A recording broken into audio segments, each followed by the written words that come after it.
지금부터 정부 혁신과 블록체인 정책 토론회를 시작하겠습니다. 그럼 이어서 장정숙 의원님의 개회사가 있으시겠습니다.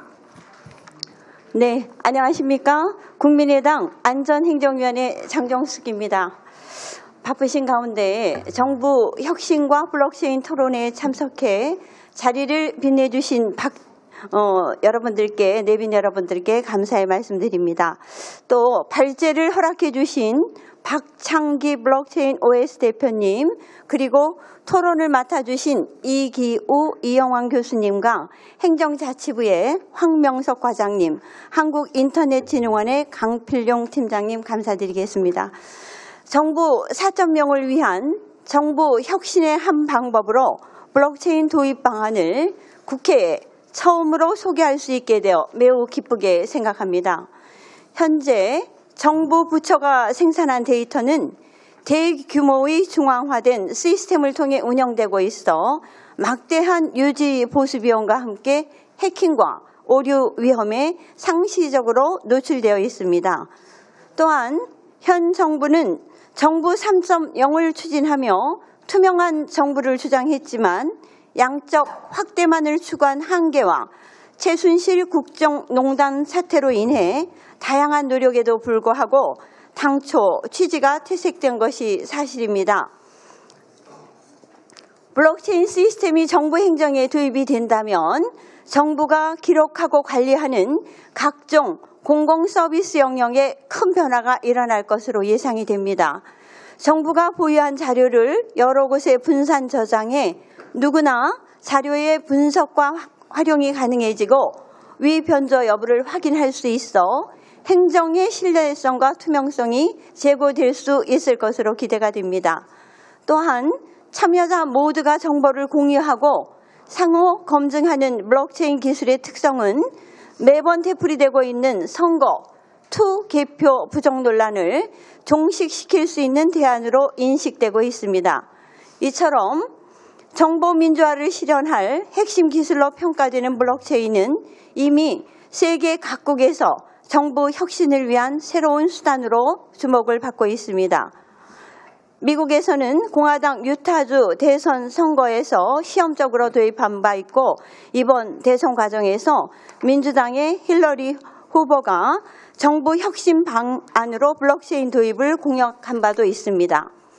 영국은 여권 발급, 토지 등기, 의료 서비스 기록과 같은 행정 서비스에 블록체인 활용 가능성을 긍정적으로 검토하고 있는 것으로 알려졌습니다. 이번 토론회를 통해서 정부 혁신 방안 중에 하나로서 블록체인 도입에 관한 심도 있는 논의가 이루어져서 본격적으로 공론화될 수 있는 마중물 역할을 해줄 수 있기를 기대합니다. 참석해 주신 여러분 감사합니다. 이어서 천정배 대표님의 축사가 있으시겠습니다. 예, 오늘 장정숙 의원님이 주최하신 우리 정부 혁신과 블록체인 토론회를 진심으로 축하드립니다. 국회에서는 이건 사상 최초의 블록체인에 관한 토론이라고 알고 있습니다. 그래서 특별히 이렇게 선도적인 일을 해주신 장 의원님께 또 오늘 발제와 토론을 맡으실 또 여러 선생님께 깊은 감사의 말씀을 드립니다. 제가 블록체인이란 말을 알게 된 것은 솔직히 말씀드려서 얼마 안 됐습니다. 저도 지금도 그 자세한 개념은 잘 모르겠어요. 얼마 전에 아마 지난 총선이 끝나고 우리 국민의당을 좀 획기적으로 좀 개혁해 봐야 되겠다 하는 그 시스템의 혁신 문제가 나와서 그때 이 블록체인을 도입하는 것들을 논의하고 그 과정에서 저도 알게 됐습니다. 아마 그때도 우리 박창기 대표님께서 선도해 주셨던 것으로 기억합니다. 그래서 오늘 저도 굉장히 궁금합니다. 오늘 좀 더 오늘 토론을 통해서 그 블록체인이라는 새로운 투명하고도 그 여러 복잡한 수학적 이론이 같이 걸려 있더군요. 근데 좀 놀라운 일이지만 여하튼 어떤 중앙 통제가 없이도 굉장히 투명하고 뭐랄까요, 아주 효율적으로 돌아가는 무슨 그런 시스템이라고 알고 있습니다. 그래서 더구나 우리가 우리나라 전반에도 이제 제4차 산업혁명을 이야기합니다만은 이런 새롭고 혁신된 그런 기법과 기술이 도입돼야 되겠고, 더구나 우리 정부 시스템에도 이런 일들이 도입돼야 하는 것 아닌가 저도 생각하고 있습니다. 그래서 오늘 저도 기대가 큽니다. 좋은 토론회가 되시고 이것을 기점으로 우리 국회가 또 우리 정부가 또 우리 대한민국이 크게 한 단계 업그레이드 될 수 있는 그런 계기가 되기를 기대에 마지 않습니다. 감사합니다.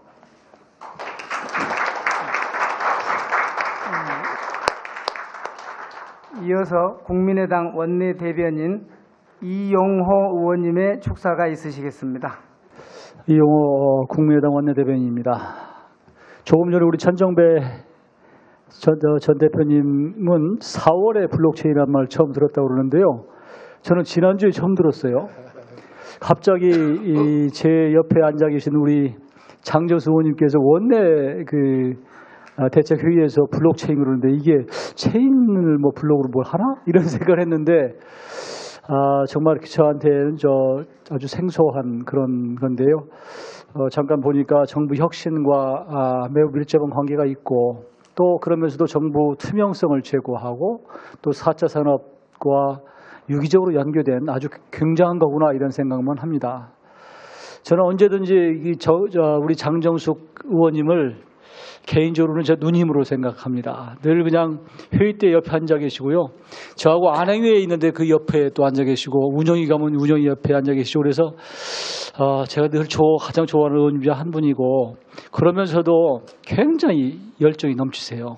그래서 제가 참으로 배울 점이 많구나 하는 생각을 해봅니다. 언제 또 이 블록체인 공부를 하셔가지고 이렇게 또 토론회까지 준비하셨는지 저는 도대체 따라갈 수가 없습니다. 오늘 토론회를 통해서 이 블록체인이 더 많이 홍보가 되고 또 이것이 많이 채택이 돼서 우리 정부가 우리 대한민국이 4차 산업과 함께 또 더욱더 발전하는 데 큰 계기가 됐으면 합니다. 오늘 토론회를 진심으로 축하드립니다. 감사합니다. 그러면 지금부터 서경선 국민의당 정책위 부회장님의 사회로 발표와 토론이 있겠습니다. 네, 감사합니다. 비동시성의 동시성이라는 말이 있습니다. 뭐 잘 아시겠지만 근대 이전의 어떤 옛날의 현상과 오늘의 또 현상과 향후 닥칠 미래의 현상이 동시대에 공존하는 걸 이제 비동시성의 동시성이라고 하는데요.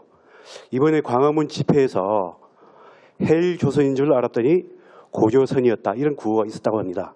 그만큼 우리나라의 우리나라 정부 운영이 아주 옛날 고대 국가에서나 있을 법한 그런 이제 현상을 꼬집는 구호였던 것 같습니다. 그런 와중에 제4차 산업혁명과 또 블록체인을 이야기하려고 하니까 좀 어색한 게 아닌가. 이거야말로 비동시성의 동시성이 아닌가 이런 좀 생각을 해봅니다. 정부 시스템이 분산, 공유, 개방이라는 이런 기본 원리에서 잘 운영이 됐다면 아마 오늘 같은 최순실 사태는 없었을 것으로 보입니다. 블록체인이 갖고 있는 분산, 공유, 개방이라는 기본 원리를 바탕으로 해서 정부 혁신이 이루어진다면 아마 훨씬 더 나은 깨끗하고 투명한 그런 이제 정부가 되지 않을까 그런 기대를 가지면서 오늘 토론을 개최해 주신 장정숙 의원님께 다시 한번 감사드립니다. 이미 일부 사회자가 잠깐 소개해 드렸지만 오늘 발제는 박창기 블록체인 OS 대표께서 30분간 해 주시고요. 박창기 대표는 혁신하라 한국 경제인가요? 예, 그 책을 또 지으신 우리 경제 혁신과 우리 나라의 혁신에 대해서 상당한 일가견을 갖고 있는 그런 분이기도 하십니다. 30분간 발제를 듣고 그리고 이어서 우리 정부 혁신의 주무부서인 행정자치부의 황명석 창조정보 기획과장님께서 토론해 주시고, 이어서 이제 한국인터넷진흥원 미래창조과학부 산하 공공기관이시죠? 네. 거기 전자거래진흥팀장을 맡고 계신 강필용 팀장님께서 토론을 해 주시고, 그리고 이어서 그 건국대 이영환 교수님께서 블록체인 경제에 도입이 시급하다는 주제로 그런 요지로 토론해 주시고, 이어서 마지막으로 이기우 인하대 교수님께서 직접 민주주의와 블록체인의 관계에 대해서 말씀을 해 주시는 순서로 진행을 하고, 마지막에 토론 끝나고 난 뒤에 이제 방청을 하고 계신 분들의 어떤 질문과 답변을 하는 그런 순서로 진행을 하도록 하겠습니다. 그럼 박창기 대표님께서 발제를 해 주시겠습니다. 여러분 반갑습니다. 박창기입니다. 제가 그 블록체인이라고 하는 굉장히 어려운 단어를 가지고 오늘 국회에서 얘기를 하게 돼서 영광이고요. 우리 장정숙 의원님과 참석해 주신 모든 분들께 다시 한번 감사의 인사를 드리면서 시작하겠습니다. 제가 이제 정부 혁신과 블록체인이라는 행사를 하면서 페이스북에다가 그런 얘기를 했어요. 도대체 블록체인이 뭔지 아는 사람들이 별로 없어서 여기에 오신 분 많이 참석해 주십사 말씀을 드리면서, 제가 여기 오신 분 모든 분들한테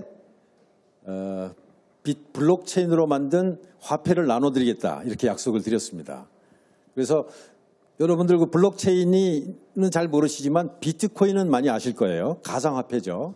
그 가상화폐를 만든 핵심 엔진이 바로 블록체인입니다. 그래서 제가 오늘 나눠드리려고 하는 거는 그 비트코인을 좀 나눠드리려고 그래요. 받으시는 방법은 간단합니다. 여러분들 스마트폰을 꺼내셔갖고 앱을 하나씩 다운로드 하셔야 됩니다. 앱, 어떤 앱이냐면 마이셀리움, MyCELIUM.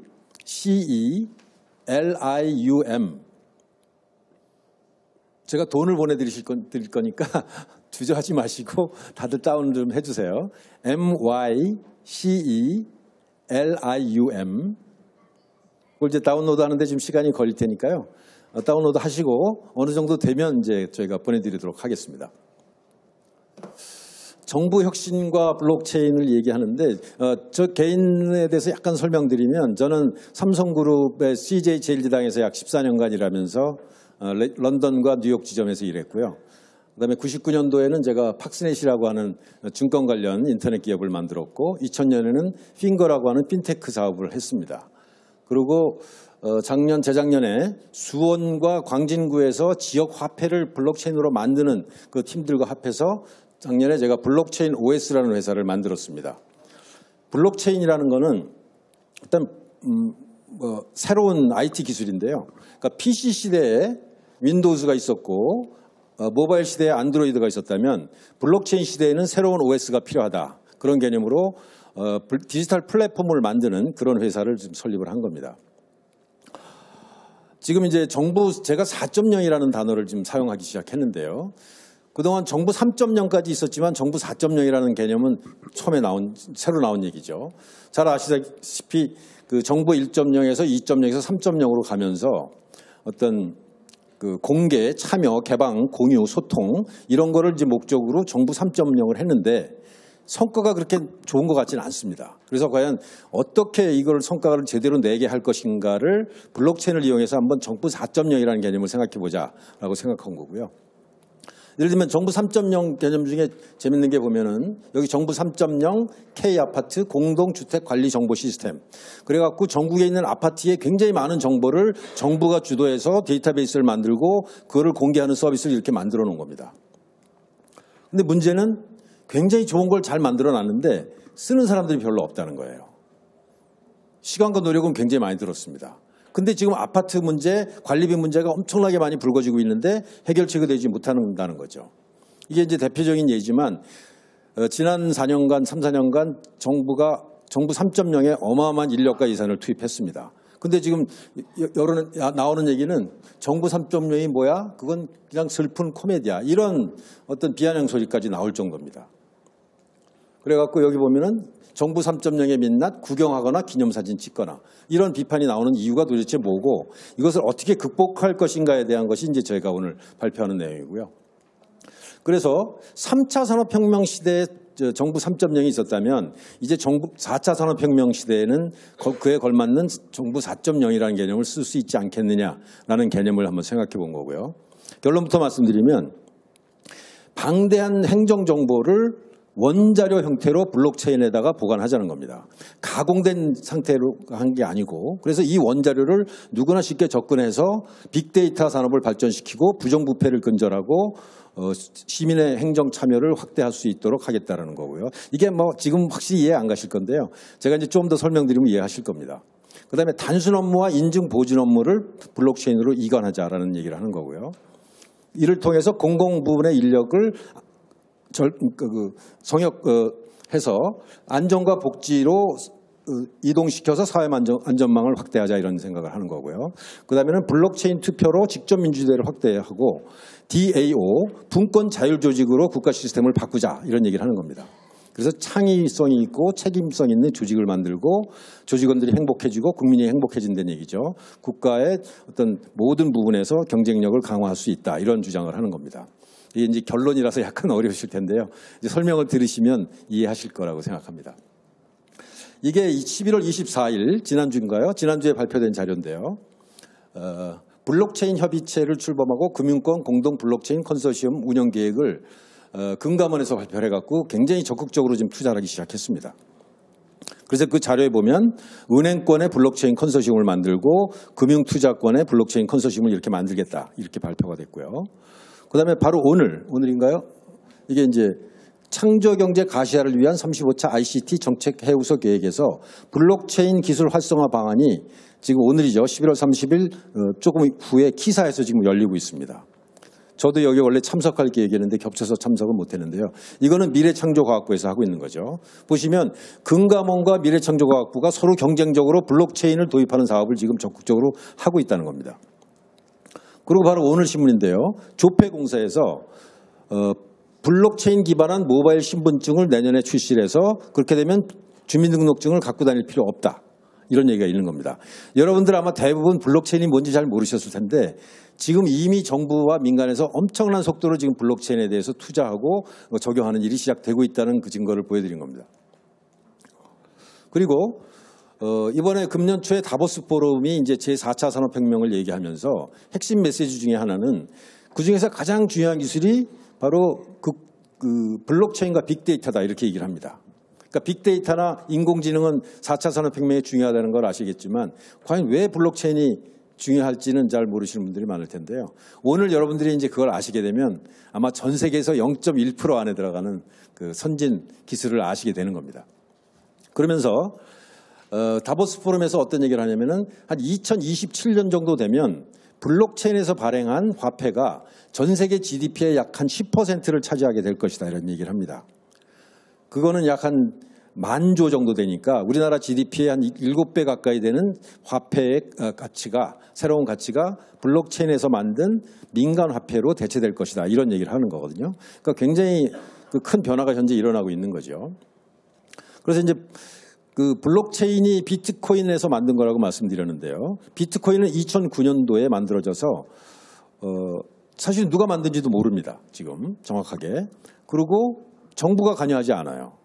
그리고 전 세계에 있는 8,000개의 컴퓨터가 자율적으로 화폐를 발행하고 관리를 하는데 지금 전 세계 1,000만 명 사람들이 쓰고 있고 그 가치가 한 12조 원에 달하는 거고 하루에 한 30만 건 정도가 거래되는 그 달러와 경쟁하는 화폐가 된 겁니다. 아주 굉장히 특이한 현상이죠. 그러니까 인류 역사에 유례가 없던 새로운 현상입니다. 그래서 이제 이거를 뭐 너무 기술적으로 어렵지만 간략하게만 설명드리면 이렇습니다. 블록체인이라는 거는 블록은 그 벽돌입니다. 벽돌을 블록이라고 하죠. 그 뭐 속된 말로 보록구라고 얘기하는 거 있잖아요. 그 블록을 체인처럼 연결한다는 거예요. 그래서 블록체인입니다. 근데 그 블록이 뭐냐면 장부입니다. 은행 장부, 뭐 회사의 장부가 있잖아요.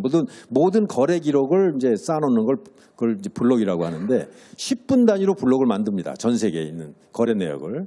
그래갖고 그것을 계속 쌓는다는 뜻인데요. 그래서 이 거래 내역들을 10분 단위로 이렇게 쭉 쌓다 보면 여러 가지 이제 장점이 생기는데요. 예를 들면 10분 단위의 거래 내역과 그 다음 10분 단위의 거래 내역에서 마지막 장부와 그 다음 다음 블록의 초기 잔고는 항상 똑같아야 되잖아요. 그래서 이렇게 블록처럼 긴밀하게 연결된다는 뜻입니다. 그게 이제 10분 단위로 계속 2009년부터 지금 쌓이고 있는 거고요. 그래서 어떤 블록이 확정이 되면 이 블록을 전 세계에 있는 8,000개의 컴퓨터에다가 바로 복사를 해놓는 겁니다. 여러분들 상상해 보시면 이렇게 되면 어떤 일이 생기냐면 이 과거에 있는 블록을 변조를 하려면 전 세계에 있는 8,000개를 다 해킹을 해갖고 변조를 해야 됩니다. 그리고 이거를 변조하면 이 뒤에 것까지 다 변조를 해야 되는 거예요. 그러니까 일단 한번 블록에 데이터가 들어가면 변조가 불가능하고 해킹이 불가능하다는 겁니다. 그리고 전 세계 8,000개가 흩어져서 자율적으로 움직이기 때문에 중앙 통제 장치가 없다는 거예요. 정부나 은행이 없이도 그 화폐가 발행되는 원리가 그런 겁니다. 화폐가 어떻게 발행되냐면 이 블록을 처음에 확정한 사람이 자기가 어떤 암호를 푼 다음에 이 블록을 만들어서 전 세계 8,000개 컴퓨터에 물어봅니다. 내가 이렇게 암호를 풀었고 블록을 만들었는데 이게 맞는지 안 맞는지 확인해달라. 그럼 전 세계 컴퓨터의 반 이상이 그거 맞다라고 얘기하면 이게 확정된 겁니다. 그리고 확정된 다음에 블록을 이제 딴 데다 다 쌓게 되죠. 그러면 또 동시에 또 8,000개 컴퓨터가 다음 블록을 만들기 위해서 경쟁을 합니다.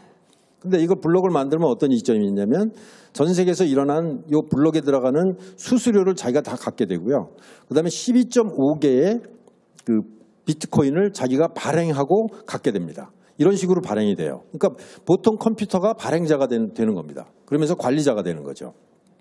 이런 구조로 되어 있기 때문에 비용이 굉장히 싸고 보안성이 뛰어나고 회복력이 좋고 투명성이 뛰어나다는 겁니다. 근데 이거는 사실은 뭐 한 5시간 설명을 해도 잘 못 알아듣는 경우가 많으니까 혹시 잘 모르시더라도 뭐 실망하실 필요 없고요. 개념만 대충 아시면 되고요. 어쨌든 이 비트코인을 만든 그 핵심 원리, 그 엔진을 블록체인이라고 얘기를 하는 거고요. 도대체 이게 누가 만들었는지 아직 모릅니다. 사토시 나카모토라는 사람이 만들었다. 이제 논문 하나 써갖고 이제 나오기 시작한 건데요. 이 사람 이름이 사토시 나카모토인데 본인이 아니라고 부인을 했어요. 할 실력이 되는 사람도 아니고. 근데 이제 2009년도에 사토시 나카모토가 이런 논문을 씁니다. 사토시 나카모토라고 돼 있죠. 비트코인 피어-투-피어 일렉트로닉 캐시 시스템. 그래갖고 이런 논문을 쓴 다음에 실제로 그 엔진을 가동해서 지금 전 세계적으로 뭐 거의 1,000개 가까운 새로운 화폐가 나와서 경쟁하고 있습니다. 비트코인이 약 한 13조 원 규모, 그다음에 이더리움이 한 1조 원, 뭐 리플, 라이트코인, 그러니까 굉장히 많은 그 블록체인을 이용한 새로운 화폐들이 계속 개발되고 있습니다. 그래서 그런 새로운 화폐뿐만 아니라 그 컴퓨터 시스템 전반적으로 큰 영향을 미치고 있어요. 대표적인 게 R3라고 하는 컨소시엄이 만들어졌는데요. 전 세계에 아주 대규모 은행 한 60개 정도가 모여서 금융 시스템을 전반적으로 다 고치는 그런 작업을 시작하고 있습니다. 이게 작년 가을에 시작돼 갖고 우리나라도 한 5개 은행이 가입을 했는데요. 뭐냐면은 전 세계 금융 시스템을 이걸로 바꾸게 되면 1년에 약 80조 원 들어가던 80빌리언 달러죠. 들어가던 비용을 절반 이하로 줄일 수 있고 결제를 훨씬 빠르게 할 수 있다. 옛날에 외국으로 송금하는데 24시간, 48시간 걸리는 걸 뭐 10분 안에 할 수 있고 증권 거래해갖고 내가 주식을 팔면 뭐 이틀 후에, 3일 후에 돈을 받던 걸 바로 그날 받을 수 있는 그렇게 속도도 빠르고 안정성도 높으면서 비용도 훨씬 작을 수 있는 그런 전산 시스템 전체에 큰 영향을 미치고 있는 겁니다. 그래서 이제 굉장히 많은 프로젝트들이 진행되고 있고요. 그 중에 하나가 지폐가 없는 세상을 만들려는 움직임이 광범위하게 일어나고 있습니다. 지폐가 굉장히 중요한 수단인데 지폐를 없애겠다라는 얘기들을 많이 하고 있어요. 특이하죠. 그 이유 중에 하나가 마이너스 금리가 되니까 뱅크런이 일어날 가능성이 생깁니다. 그래서 뱅크런을 없애려면 아예 현금을 없애버리자. 이런 얘기들이 세계 각국에서 나오고 있는 거고요. 특히 우리나라는 5만 원권 화폐가 2010년 9년에 발행된 다음에 1년에 10조씩 사장되고 있습니다. 이게 이제 부정부패로 많이 쓰이기도 하고 뭐 금고에도 많이 들어가 있지만 뭐 마늘밭에도 많이 있다는 얘기가 있더라고요. 근데 과연 이게 좋은 건 아니죠. 그죠? 이게 어쩌면 지금 우리나라의 부정부패 최순실 사태의 원인 중에 하나가 아마 이 5만 원권이 아닌가 생각이 됩니다. 그래서 전 세계적으로 지금 현금 없는 세계가 가속화되고 있고 중국도 화폐를 아예 지폐를 없애고 블록체인에다가 화폐를 담자 이런 움직임이 있고요. 특히 우리나라처럼 지하경제 비율이 굉장히 높은 나라는 그러니까 미국이나 스위스 이런 선진국은 약 10% 아래인데 우리나라는 한 20%가 넘는 걸로 돼 있잖아요. 바로 지하 경제를 없애는 게 여러 가지로 큰 중요한 과제인데 블록체인에다가 화폐를 발행하면 지하 경제를 바로 완전히 없앨 수 있습니다. 부정부패가 일거에 없어질 수 있죠. 그래서 중국도 이제 그래서 그런 작업을 하는 거고요. 한국은행도 지금 동전을 없애는 프로젝트를 지금 이미 시작을 했습니다. 근데 중앙은행이 블록체인을 이용해서 화폐를 발행하고 지폐가 없어지면 시중은행의 역할이 급격하게 줄어듭니다.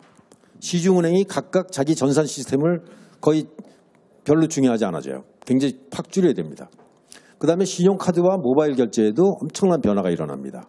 그러니까 금융권에 아주 혁명적인 변화가 필수적이 생긴다는 거죠. 그리고 이제 금융뿐만 아니라 다양한 분야에서 이제 그 블록체인이 쓰이는데 제4차 산업혁명에서 블록체인과 빅데이터가 핵심 기술이라고 그랬는데 그 이유를 설명을 간단하게 드리자면요. 기본적으로 제4차 산업혁명은 IoT라고 하는 사물 인터넷이라고 하는 센서와 달린 통신이 달려있는 수많은 기계들이 많이 퍼지는 현상인데 거기에서 엄청난 빅데이터가 생깁니다. 그 빅데이터를 인공지능으로 분석을 해서 머신 투 머신 커뮤니케이션, 기계와 기계 사이에 통신을 하고 결제를 하고 그런 거래를 하는 그런 시스템이 만들어지는 게 바로 제4차 산업혁명인데 거기에서 기계와 기계 사이의 거래, 기계와 기계 사이의 어떤 그 계약 이런 거를 할 수 있도록 하는 게 바로 블록체인 기술이기 때문에 블록체인이 4차 산업혁명의 핵심 기술이라고 얘기를 하는 겁니다. 그리고 이제 보안 문제도 해결을 할 수 있다는 거고요. 그래서 예를 들면 우버 같은 자동차, 자율주행차 같은 것이 해킹이 당하면 굉장히 심각한 문제가 생기겠죠. 또 우버가 그러니까 드론 같은 경우도 해킹이 생기면 심각한데 아직까지 기술은 이런 IoT 기기를 해킹을 막는 것이 굉장히 어렵습니다. 근데 블록체인을 이용하면 그게 쉽게 될 수 있다는 거고요. 저희 회사가 하는 사업 중에 하나입니다. 그다음에 이제 제4차 산업혁명의 핵심 중에 하나가 공유경제라고 해서 우버라든가 에어비앤비 같은 거 이런 것들이 서로 사람이 없이 서로 결제하고 예약할 수 있는 시스템을 만들어야 되는데 거기에도 블록체인 기술이 굉장히 좋은 역할을 할 수 있습니다.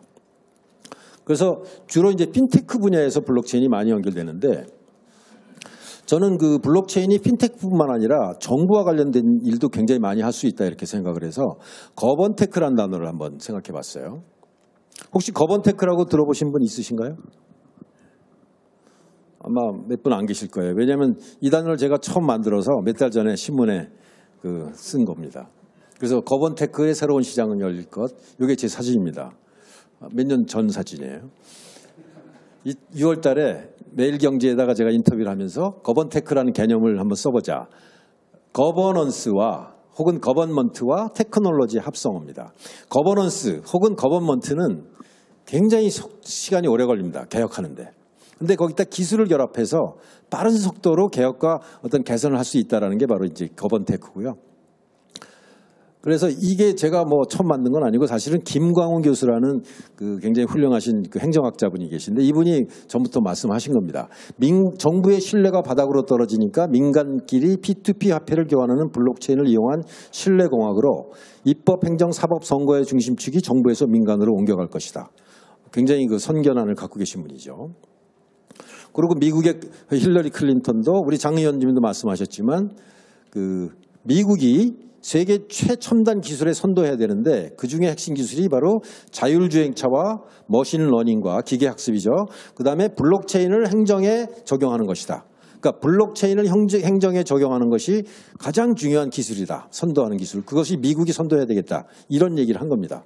뭐 불행히 떨어졌지만 불행히도 어쨌든 미국 전체는 이 방향으로 나가고 있습니다.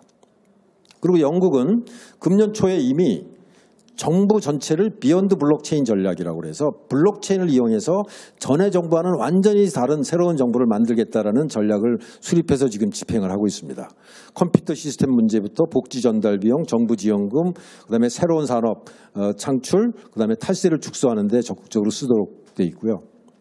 분산하면 공개되고 공개되면 투명사야 된다. 이런 슬로건을 갖고 합니다. 우리한테 진짜 필요한 거죠. 지금 우리 국정을 보면서 분산되지 않으니까 공개되지 않고 힘이 집중되어 있는 거죠. 공개되지 않으니까 아주 부패 사유가 돼버렸다는 거죠. 바로 이거를 빠른 시간 내에 극적으로 해결할 수 있는 기술이 바로 블록체인 기술이라는 겁니다. 그래서 블록체인을 이용한 기술들이 뭐 은행이나 증권거래, 그다음에 증권예탁원, 지적공사, 시민권, 선거관리, 정당회계, 정부의 예산집행, 아파트관리비, 그다음에 주주총회까지 굉장히 광범위한 부분에 쓰일 수 있습니다. 그리고 투표 분야에서도 이미 그 아고라 보팅이라는 회사가 비트코인 베이스드 보팅 시스템을 지금 도입해서 쓰고 있고요. 텍사스의 그 리버테리안 파티에서 이미 썼고, 그다음에 영국에는 스마트매틱이라는 회사가 바로 이 서비스를 개발해갖고 전 세계에다가 만드는 일을 하고 있습니다. 쓰는 일을. 그러니까 투표를 블록체인으로 하면 일단 조작이 관리자도 조작할 수 없고 실시간으로 집계 되고 그다음에 검증이 쉽습니다. 비용이 훨씬 쌉니다. 지금 우리나라 총선이나 대선 하는데 직접 비용이 1,000억 원 이상이 든다 그래요. 근데 나중에 자꾸 말썽나죠. 뭐 집계가 잘못됐느니 누가 조작했느니. 그 문제를 말끔히 해결하면서도 비용을 3분의 1, 4분의 1 이하로 줄일 수 있는 게 바로 블록체인 투표 시스템입니다. 지금 이제 2017년 예산이 약 400조라고 그러더라고요. 그래서 보건복지, 뭐 일반행정, 교육, 농림 뭐 이렇게 굉장히 많이 나오는데 400조 원을 과연 어디다 쓸까 사람들이 궁금하죠. 어마어마하게 큰 돈이니까.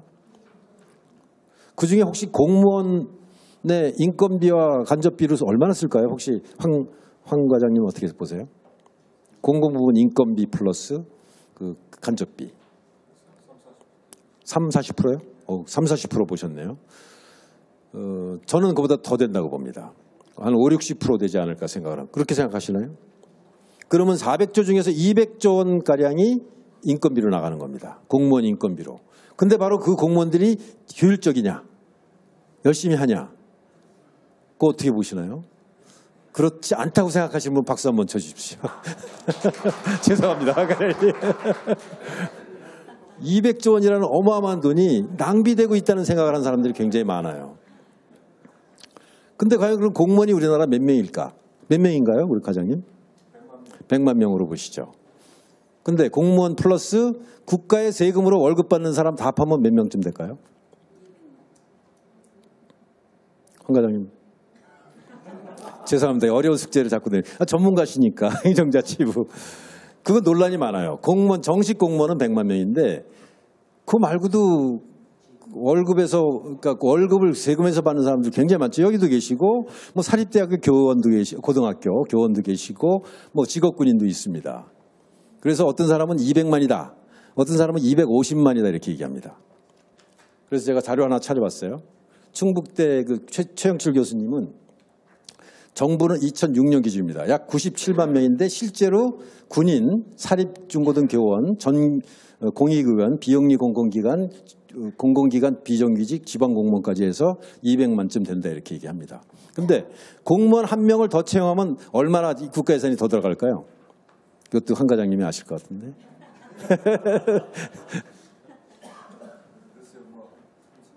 3천만 원이요? 어떻게 보세요? 장 의원님. 공무원 한 명 추가로 채용하면 돈이 8천에서 1억. 역시 정치인하고 행정과하고 다른 게 이겁니다. 저는 한 1억쯤 든다고 봐요. 제가 기억을 오래 해봐서 한 월급 한 4천, 그다음에 이제 기타 비용 한 4천, 그다음에 연금과 뭐 여러 가지 해갖고 한 1억쯤 듭니다. 국민의당하고는 입장이 다른데 더민주당에서 35만 명의 공무원을 늘리겠다고 계속 주장하고 있죠. 그럼 35조 원이 더 들어가는 겁니다. 지금보다. 그게 과연 좋은 정책일지 모르겠어요. 근데 어쨌든 저희는 바로 블록체인을 이용하면 공무원들이 할 수 있는 일을 바로 전산화해서 저는 30% 가까이 줄일 수 있다고 봅니다. 그러면 우리 국가 예산 400조 중에서 막 약 200조 정도가 공무원들한테 간다면 그중에 30%면 약 60조 원을 아낄 수 있습니다. 만약에 우리가 60조 원을 진짜 노인연금을 10만 원 더 올리는 데 쓰고 그 어려운 청소년들 그 사람들에 쓰는 게 훨씬 좋지 않을까 뭐 그런 생각도 해봤는데 어쨌든 블록체인은 트러스티드 서드 파티라고 하는 그 신뢰할 만한 제3의 기관을 없이도 민간이 스스로 자율적으로 통제할 수 있는 시스템이기 때문에 그래서 한국은행 없이도 화폐가 발행되고 그다음에 뭐 그 지적공사가 없이도 토지가 잘 거래될 수 있고 그래서 바로 중간자, 매개체를 없애는 거기 때문에 비용을 획기적으로 줄일 수 있습니다. 그다음에 그런 중간 관리자를 없애는다는 얘기는 공무원 숫자도 굉장히 많이 더 좋은 일을 할 수 있도록 할 수 있다는 거죠. 그러니까 단순 작업하던 사람들을 많이 줄일 수 있다는 겁니다. 그래서 제가 델리크라시라고 하는 이제 솔루션도 한번 개발을 해봤는데요. 델리는 이제 이게 음식의 델리가 아니라 델리버러티브 데모크라시라는 뜻입니다. 그러니까 숙의 민주제라는 뜻인데요. 여기 이걸 통해서 집단지성을 이끌어내는 어떤 플랫폼입니다. 그래서 거버넌스 솔루션, 그 집단이 단일한 의사결정을 어떻게 할 것인가 문제까지 해결하겠다는 게 바로 이제 델리크라시라는 솔루션이고요. 그 방법은 이렇습니다. 어떤 주제를 버텀업으로 올리고, 그다음에 이제 그 패널을 위에서 올리고, 그다음에 경쟁을 통해서 가장 좋은 그 해결책을 찾자는 건데요. 예를 들면 이런 겁니다. 예를 들면 국민의당에서 지금 교육혁명을 얘기하시는데 교육혁명이 대학 입시제도를 어떻게 바꿀 건데 이게 답이 안 나오고 있어요. 왜냐하면 사람들의 의견이 너무나 다릅니다. 우리나라에 지금 과제들이 굉장히 많은데 개헌도 있고, 근데 사람들이 의견이 너무 달라갖고 뜻이 모여지질 않아요. 그래서 혹시 이걸 모을 수 있는 방법이 뭐가 없을까 생각한 게 이제 이 델리크라시라고 하는 솔루션인데요. 예를 들면 이렇게 하는 겁니다. 그 교육 정책에 대한 최고 전문가인데 의견이 다른 사람들 5명들을 경쟁을 시켜요. 그런 다음에 뭐 당이면 당, 그 국민이면 국민이 그걸 평가를 하는 겁니다. 근데 길게 합니다. 뭐 한 달, 2달 동안 해요.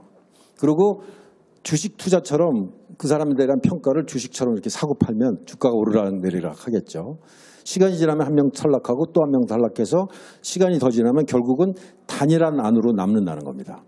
치열하게 토론하고 실력 없는 사람들은 바로 탈락하고 객관적인 평가를 받기 때문에 최고의 전문가들도 거기서 참여하지만 수많은 보통 사람들이 거기를 평가를 하는 거죠.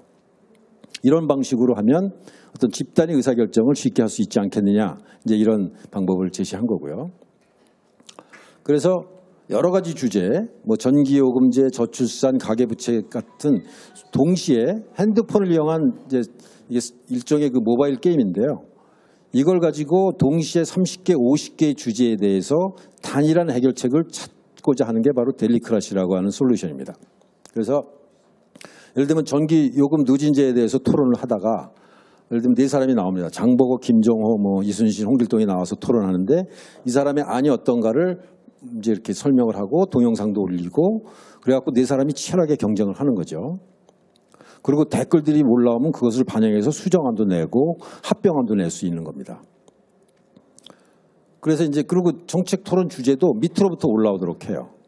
그래서 사람들이 좋아하는 주제를 선택하는 거 하게 하고, 그 다음에 그 주제에 대한 그 소위 선수 혹은 패널도 밑에서부터 올라오게 합니다. 자천타천으로. 예를 들면 내가 생태보전 에너지에 대해서 내가 할 말이 있어. 나 잘할 수 있어.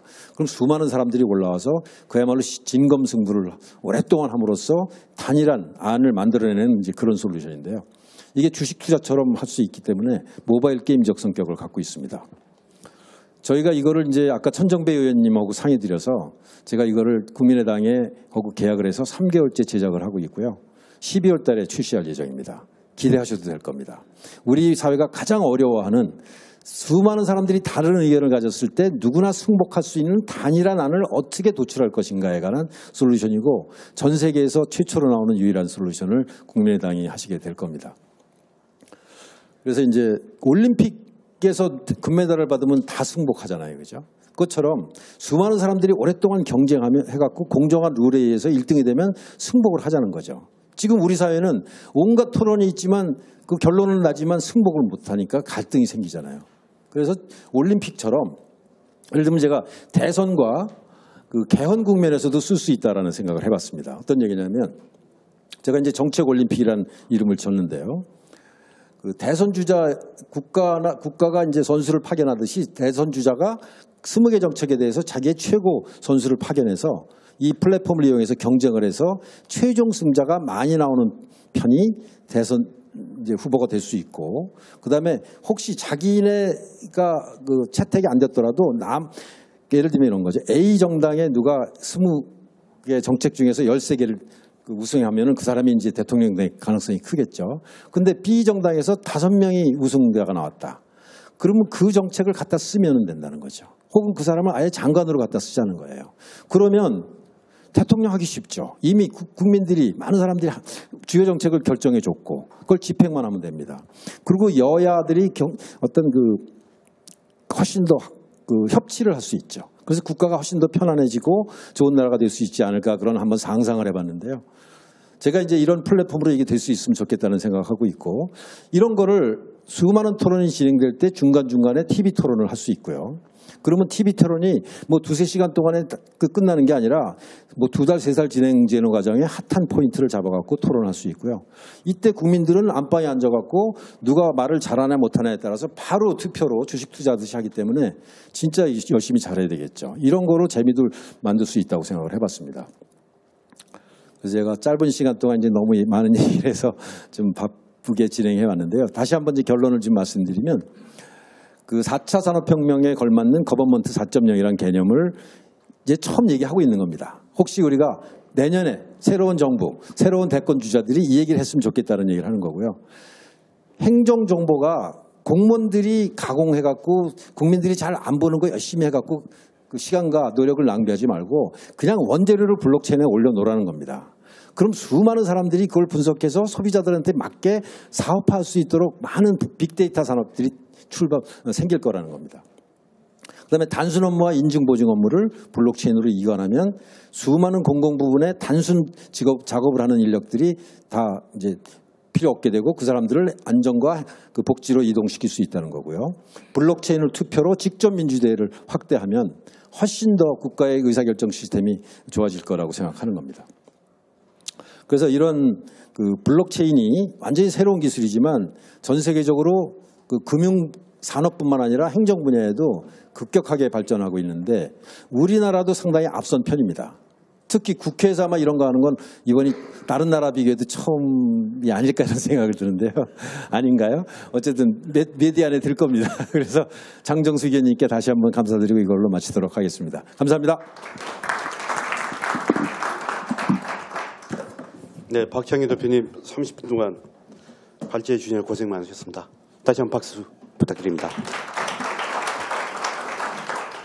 그러면 이제 정부 혁신, 특히 정부 3.0의 주무부서이시죠. 또 총괄하고 계신 황명석 행자부 창조정부 기획과장님의 토론을 듣도록 하겠습니다. 네, 안녕하십니까. 정부 3.0 그 실무적으로 총괄하고 있는 창조정부 기획과장입니다. 제가 이제 오늘 우리 장성석 의원님이 우리 안행이 위원님이시고요. 항상 그 정부 3.0에 관심을 가지시고 저희들이 의회 열릴 때마다 항상 애정을 갖고 이렇게 말씀해 주셨습니다. 그래서 저도 사실 이 자리에 갈까 고민하다가 왔습니다. 이게 정부 혁신과 블록체인이라는 것이 상당히 지금 이 시기에도 맞고 앞으로 또 다가오는 뭐 4차 산업혁명이라든지 이러기에 맞추어서 우리 정부가 어떻게 혁신할 것인지 이런 방향을 제가 찾지 않을까 이런 생각도 했고요. 그리고 이런 논의가 계기가 되어가지고 또 의원님들께서 관심을 갖고 해주시면 당연히 또 정부도 거기에 맞춰서 이렇게 바뀔 수 있다고 생각을 합니다. 그래서 오늘 또 특히 또 박창기 대표님께서 좋은 말씀 많이 답해 주셨는데 그 방향 부분은 다 공감을 합니다 하고 저는 이제 그 처음에 나눠주신 이 문서 책자가 있습니다. 이 책자에 보면 상당히 정부 3.0에 대해서는 아주 그 신랄하게 비판을 많이 하셨어요. 하셔가지고 제가 가서 그 3.0에 대해서 어떻게 반박을 해야 되나 이런 고민도 사실 많이 했고요. 이제 저희들은 이제 공직자니까 공직자로서 어쨌든 주어진 업무에 있어서는 저희들이 최선을 다하고 저도 이렇게 벌써 공직생활 20년 되는데요. 여러 정부를 거치면서 저희들이 일을 해왔고 항상 그 주어진 거기에 대해서 최선을 다하려고 노력을 합니다만 항상 부족한 게 있는 것은 사실입니다. 그래서 정부 혁신 이 부분도 우리가 노무현 정부 때도 사실 혁신을 많이 했습니다. 그 당시에 제가 사무관 시절인데 혁신 필요점 그래가지고 엄청 막 그러기도 하고 그랬었어요. 그렇지만 그때도 그런 혁신을 했기 때문에 토대가 되고 김대중 정부 때도 마찬가지입니다. 그때도 전자정부라든지 이런 토대가 그때 만들어지고 제가 정부 3.0을 일을 하고 있지만 사실은 그 앞에 이루어진 것들이 다 토대가 되어서 이게 정부 3.0이 이제 되는 거고 또 대표님께 말씀하신 대로 또 4.0으로 저희들 희망을 갖고 또 새롭게 도전할 수 있다고 이렇게 생각을 합니다. 그렇기 때문에 제가 이제 3.0을 이렇게 실무적으로 총괄 입장에서는 혹시나 이게 이제 우리가 더 좋은 걸 만들기 위해서 앞에 것을 무시하는 것이 아니라 그 앞에 부분을 잘 보셔가지고 그 성과는 성과대로 잘 이렇게 하시고 좀 미흡한 부분들은 어떻게든 새로운 방향으로 좀 바꿔서 이렇게 가야 되지 않나 제 공직자로서 이렇게 말씀을 드립니다. 우리 특히 이제 의원님께 말씀을 드리고 또 정치를 하시는 분 입장에서 어떻든 이런 거 좋은 결과들은 끝까지 지속을 좀 해주셔가지고 좀 발전을 시켜주시면은 더 좋은 결과가 되고 결국은 정부 혁신한 이유가 국민들에게 가장 좋은 혜택을 주고 또 공직자들이 또 일을 바로 해가지고 좀 더 서비스가 좋아지게 하는 거라고 생각을 합니다. 그래서 아까 대표님 말씀하신 공무원 수 부분도 항상 저희들이 고민하는 숫자입니다. 그 숫자가. 그래서 OECD 기준도 있고 여러 가지 기준이 있긴 한데 저희들 일본하고는 똑같은 기준으로 사실은 하고 있는데 그게 좀 늘어날 수 있고 줄수 있는 일본도 보면 뭐 이게 그런 문제가 있는 것 같습니다. 작은 정부라고 또 한동안 그렇게 했기 때문에 또 작은 정부 부분을 하다 보니까 그렇게 했는 부분도 있고 그래서 다만 어떤 정부 혁신, 블록체인이라든지 이런 걸 통해서 어떤 비용을 정부 조직 비용을 줄이고 그다음에 아까 대표님 말씀대로 그런 부분을 안전이라든지 복지라든지 실제 필수적인 부분으로 인력을 재배치한다는 것은 아주 좋은 생각이시고요. 그리고 현재도 보면 저희들이 주민센터를 그 동네마다 다 있지 않습니까? 그 주민센터를 지금 저희들이 행정복지센터라고 해서 기능이 이제 복지 기능이 커지는 겁니다. 복지 기능이나 그 다음에 또 고용복지센터도 있는데 이제 일자리 창출 지원 기능이라든지 이렇게 새롭게 지금 변화를 많이 하고 있습니다. 이게 이제 우리가 ICT 기술이 이런 게 발달했기 때문에 또 어떤 행정정보 공유라든지 여러 가지 이런 시스템을 통해서 저희들이 이 어떤 단순한 업무나 이런 것들은 많이 줄인 거죠. 줄이면서 좀 더 실제 주민들에게 지역 주민들의 도움이 가는 행정 이제 이런 부분들을 중심으로 그런 변화는 분명히 하고 있습니다. 지금도 그런 것들이 저는 신기술이 들어와 가지고 더 확장될 수는 있다 이렇게 제가 이제 생각을 합니다. 그리고 이 정부 3.0의 가치가 이제 개방, 공유, 소통, 협력입니다. 기본적으로 정부 3.0 하면 이걸 다 이렇게 하고 있는데 사실 공직 사회가 이런 부분에 대해서 어느 만큼 정착이 되었느냐 아까 이규호 교수님하고 제가 잠시 말씀 나눴습니다만은 그렇게 했을 때 냉정하게 평가하면 아직도 부족한 건 사실입니다. 사실이고 우리가 개방을 많이 하고 있습니다. 이제 그 국장 이상 결제하는 원문 공개를 저희들이 다 하고 있고 이제 세계 최초로 이제 원문을 공개했습니다. 근데 원문을 공개하면 그 원문이 근데 뭔 의미가 있냐 이런 거죠. 근데 그것도 지금 사실 국민들이 많이 다운로드해서 이제 보고는 계시고요. 다만 또 원문 결제는 원문이 있고 그다음 데이터가 있습니다. 데이터. 실제 국민들에게 필요한 데이터죠. 그 데이터가 그냥 데이터를 공개해가지고는 별 효과가 없습니다. 아까 이제 아파트 관리비 이야기하시면서 이제 그런 건데 그 데이터를 잘 활용할 수 있도록 저희들이 이제 이렇게 좀 품질을 제고를 시키고 어떤 모델도 표준화시키고 여러 가지 그런 작업들이 있습니다. 그래서 저희들이 그 작업도 분명히 지금 하고 있습니다. 그래서 데이터 go.kr이라고 그 데이터 거기를 이용하는 숫자가 뭐 한 20배, 뭐 40배 이렇게 늘어납니다. 그래서 데이터를 저희들이 올리는 수도 늘어나고 그걸 활용하는 수도 저희들이 다 이렇게 체크를 하고 있습니다.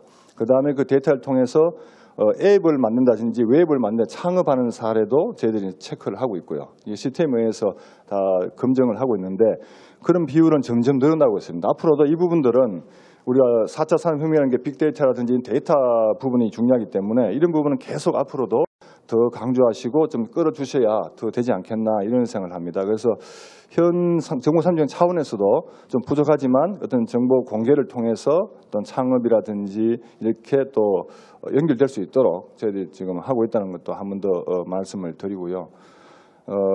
제가 뭐 계속 길게 하면 그렇습니다만은 이제 블록체인 부분도 아까 이제 금융위원회나 미래부 차원에서도 하고 있고 우리 행자부 차원에서는 이제 전자정부를 저희들이 주관하고 있습니다. 그래서 전자정부가 저희들 유엔 평가에서 뭐 이렇게 평가도 잘 받고 있고 이게 영국하고 저희들 경쟁을 합니다. 그 영국이 지금은 이제 블록체인을 도입해서 올해 초에 벌써 시작을 하고 있는데 저희들은 조금 그거보다는 약간 늦는 것 같아요. 그래서 지금 저희들도 전자정부 차원에서 이제 블록체인을 그냥 검토를 하고 있고 연구 용역을 하고 있더라고요. 제가 이제 확인을 해보니까 하고 있고 특히 전자정부 시스템이 저희들이 많습니다. 많은 시스템을 만들다 보니까 이런 정부 서비스를 너무 그 시스템을 다 따로따로 만들던 것을 지금 저희들이 한 추세는 이것을 이제 통합하고 또 연계시키는 걸 하고 있습니다. 복지 정보와 뭐 다른 정보를 두 개를 연계시키다 보면 또 다른 서비스가 나타납니다. 국민들이 그거가 창업을 할 수도 있고 그래서 이제 그런 그 통합을 하면서 연계시킨 작업을 저희들이 지금 꾸준히 하고 있고 또 국민 입장에서는 그것을 한 번에 다 이용할 수 있도록 해야 됩니다.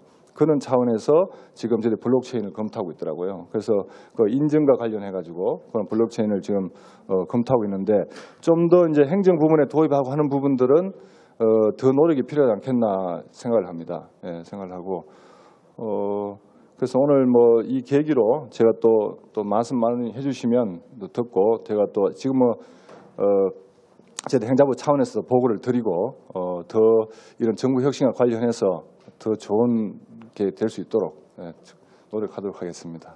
예, 이상입니다. 네, 황명수 과장님 수고하셨습니다. 다음으로 강필용 한국인터넷진흥원 전자거래진흥팀장님의 토론이 있겠습니다. 예, 안녕하세요. 한국인터넷진흥원 강필용입니다.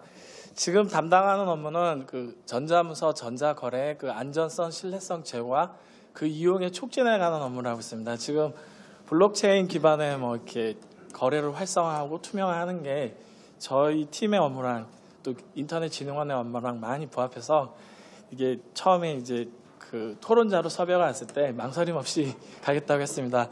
그리고 짧은 시간인데 뭐 블록체인을 아직 그런 개념을 처음 들으시는 분들도 많으신 걸로 아는데 박창기 대표님이 그 짧은 시간에 그 가능성이나 그리고 뭐 그런 거를 아주 쉽게 설명을 잘 해주신 것 같습니다. 그래서 감사드리고요.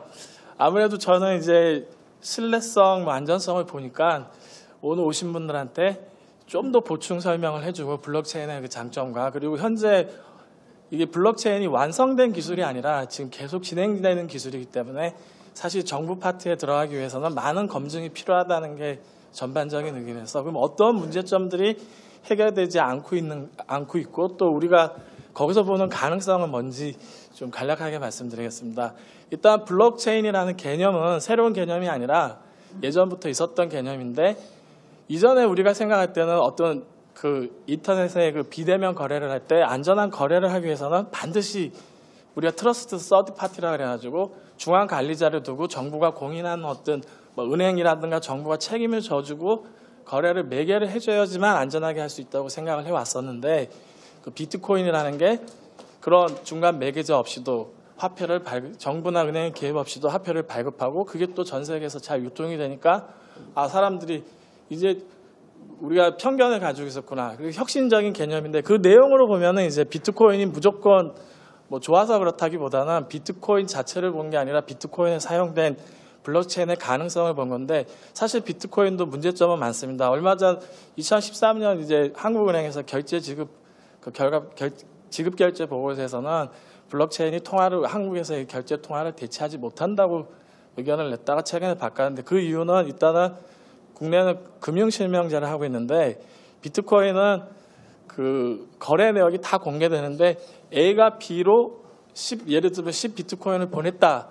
그런 것들은 검증하지만 A가 B로 보낸 건 확실하다는 건 알 수 있지만 그 A가 누군지는 모릅니다. 그래서 익명성이 있기 때문에 범죄 기관에서 많이 이용한 이유가 추적이 안 되기 때문에 금융실명제에서는 그 자금 흐름의 추적 때문에 그게 문제가 있고 또 설계 자체가 이제 초당 7건을 처리할 수 있는데 이게 하루로 따지면 이제 약 60만 건 정도 됩니다. 근데 한국에서 그 신용카드 카드 결제가 하루에 이제 그 3,700만 건이 그 작년 기준으로 결제가 이루어지기 때문에 그걸 커버할 수가 없기 때문에 한계가 있다. 그렇지만 그래서 한계가 있다고 봤지만 왜 돌아섰냐면 그 현재 현상만 보지 말고 이건 계속 발전하는 기술이죠.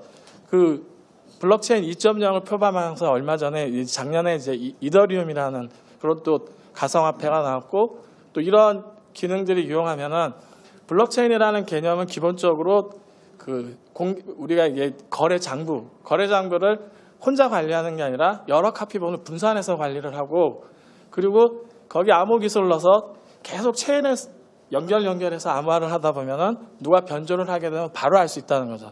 그래서 보안성이 강하다 하는 거는 우리가 그 안전한 거래를 위한 모든 보안 기능을 만족한다는 의미가 아니라 여러 개 분산되어 있기 때문에 해킹해서 한 데이터가 다 날아가도 다른 쪽에 똑같은 카피본이 있으니까 가용성 측면에서 의미가 있고요. 옛날에 우리가 조선왕조 실록을 5대 4고에 분산해서 저장한 것처럼 전란에 파괴가 돼도 회복이 가능하다는 거죠. 그리고 일단 기록이 되면 변조할 수가 없다. 대신 모든 거래 내역이 공개가 된다. 그러니까 응용 서비스에 이용되거나 이제 아직 일반인들이 이해를 못하다 보니까 블록체인이 마치 뭐 비밀성까지 제공하는 건 아니고 비트코인 거래 같은 경우는 익명성을 기반으로 다 공개를 했기 때문에 거래가 이루어진 거고 A가 누구라는 것까지 다 밝혀지면 사람들이 안 쓰겠죠. 어쨌든 한번 기록되면 변경이 어려운 거고 기록하기 전에 잘못된 기록을 넣는 거는 사실상 어떤 기술로도 막을 수가 없습니다. 그래서 여러 가지 보안 기능 중에 그 분산 저장하면서 가용성과 무결성을 보장하는데 이게 다가 아니라는 거죠. 이제 그러면 참여하는 사람이 지금 퍼블릭한 우리가 블록체인이라 그래서 지금 가상화폐는 퍼블릭 블록체인 모델만 사용하고 있는데 그 경우에 누구나 참여하고 결정하고 같이 검증을 하는데 사실 지금 금융권에서 도입하는 서비스는 퍼블릭 기반은 없고요. 그 참여하는 사람들을 제한한다든가 그리고 자료 작성이나 공개 그리고 어떤 정책을 결정하는 것을 일부 관리자를 둘 수가 있습니다. 그게 이제 프라이빗이라고 그러고 또 하이브리드 형태로 뭐 컨소시엄 형태. 지금 i3 CEV에서 하는 거는 컨소시엄 형태로 은행들이 뭉쳐서 하는 거지 그걸 누구나 그 거래 장부를 같이 작성하는 그런 서비스는 아닌 거죠. 그렇지. 그렇게 그 얘기는 무슨 얘기냐면 꼭 퍼블릭이 아니라 뭐 프라이빗 뭐 컨소시엄 형태로 다 할 수 있기 때문에 실질적으로 이 기술 자체는 우리가 거래 장부라고 하는 다른 얘기를 하면 디지털 레코드인데 디지털 레코드를 투명하게 관리할 수 있기 때문에 사실상 모든 거래는 그런 기록에 의해서 이루어지는 모든 거래는 응용이 될 수가 있고 그 서비스의 특성에 따라 어찌 때는 프라이빗 형태로 어찌 때는 컨소시엄 어찌 때는 퍼블릭 이런 식으로 응용 가능성이 무한하기 때문에 사실상 많은 거래에 쓰일 수가 있고 지금 기술이 안정적이고 좋아서가 아니라 이건 빨리 지금 미국의 이제 클린턴 후보나 영국에서도 빨리 정부가 주도해서 남들보다 이 기술을 선도해야 된다. 지금 대부분의 나라에서는 여러 가지 찬반 논란이 많고 그리고 뭐 에스토니아에서 전자투표에 활용하고 그런 것도 블록체인 때문에 한 게 아니라 이미 전 세계에서 최초로 2007년에 국회의원 선거에 온라인 투표를 했었고요. 어떤 다른 기술도 그런 서비스를 구현할 수 있는데 우리가 중앙 관리자가 꼭 있어야 된다는 편견 그리고 이렇게 거래 내역을 투명하게 관리하면은 이게 안전하게 거래를 못하는 게 아니라 그런 제한이 있을 줄 알았는데 다양한 범위로 응용이 가능하다는 측면이기 때문에 쓰는 겁니다. 그래서 저희 공공 파트 같은 경우도 지금 대부분의 법령이 저희가 가지고 있는 이제 전자문서 및 전자거래 기본법이나 전자서명법도 트러스트 서드 파티 기반으로 모든 거래를 이루어지게 하고 있죠. 예를 들면 공인인증기관, 공인전자문서센터, 공인전자문서 중개자, 공인전자주소 그게 아니라 이런 혁신적인 그런 아이디어를 가지고서도 안정적인 서비스를 할 수 있으면 그런 게 제도권에 들어올 수 있도록 제도를 빨리 마련을 해줘야 되고 그리고 이 서비스의 특징을 정확하게 파악해서 모든 거래에 다 넣겠다는 게 아니라 내 응용 서비스에게 적합한가 그러니까 비밀성을 너무 강조한 서비스에는 안 맞을 수도 있고요. 그럴 경우에는 프라이빗이나 컨소시엄 형태로 참여를 제한을 해야 되고 그러면 그거는 일반적으로 말하는 블록체인은 아니지만 사실 프라이빗이 너무 강해지면 기존 기술하고 다를 바가 없습니다. 같은 기술인 거고 그리고 저희가 이제 전자화 지원을 많이 하는데 사실은 기술적으로는 우리나라가 굉장히 우수하고 전자화 수준도 높습니다. 근데 문화적인 거나 제도적인 측면이 제한이 많죠. 예를 들면 부동산 전자계약이 8월 말에 이제 올 초에 서초구에서 시범 서비스 하다가 서울시로 확대를 했고 내년에는 전국으로 국토부에서 확대한다고 발표를 했는데 부동산 전자계약을 뭐 매매나 그 전세 계약을 할 때 그럼 전자계약을 하게 되면 이중계약하는 것도 방지하고 그리고 동사무소 찾아가지고 확정일자 받는 것도 자동으로 받게 되고 등기소에서도 자동 등록이 되고 데이터를 저장해서 실시간 공개하면은 부동산 실거래가도 확인하게 되고 그런 걸 볼 수 있으면 좋은데 지금 시스템이 다 구축됐음에도 불구하고 기사에 의하면 이제 20건 정도밖에. 왜? 투명하게 공개되는 거 오히려 반대하는 세력도 있고 내 소득이 다 노출된다. 뭐 그런 게 있는데 사실은 그런 류의 그 제한이 많다 이거죠. 빅데이터라는 게 의미 없이 사실은 데이터를 뭐 종이 문서를 스캐닝해서 공개해서는 안 되고, 사실 빅데이터의 제일 좋은 사례가 스마트폰이 한국에서 2010년에 갑자기 주목을 받게 된 게 기억하시는지 모르겠는데, 그날 1월 초인가 눈이 많이 왔는데 고등학생이 개발한 앱이 있었습니다.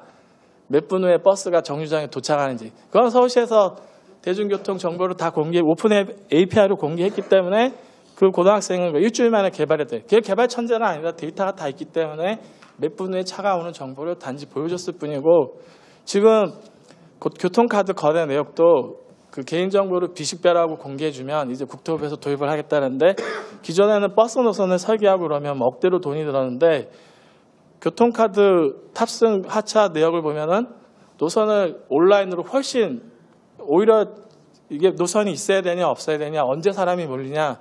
그래서 우버 같은 경우도 그게 단순히 공유 경제만 했다는 게 아니라, 우버는 지금 주장하는 게 그런 데이터들을 쌓고 플랫폼을 기반으로 빅데이터 기반으로 가다 보니까 이제 교통 흐름까지 통제해서 자기들은 그 예를 들어 샌프란시스코의 그 공원을, 주차장을 없애고 공원은 뭐 몇 % 이상 늘리겠다. 왜냐하면 어느 시간에 차가 몰리고 언제 많이 타는지가 다 분석이 되기 때문에 교통 정책에 반영하면 좋다.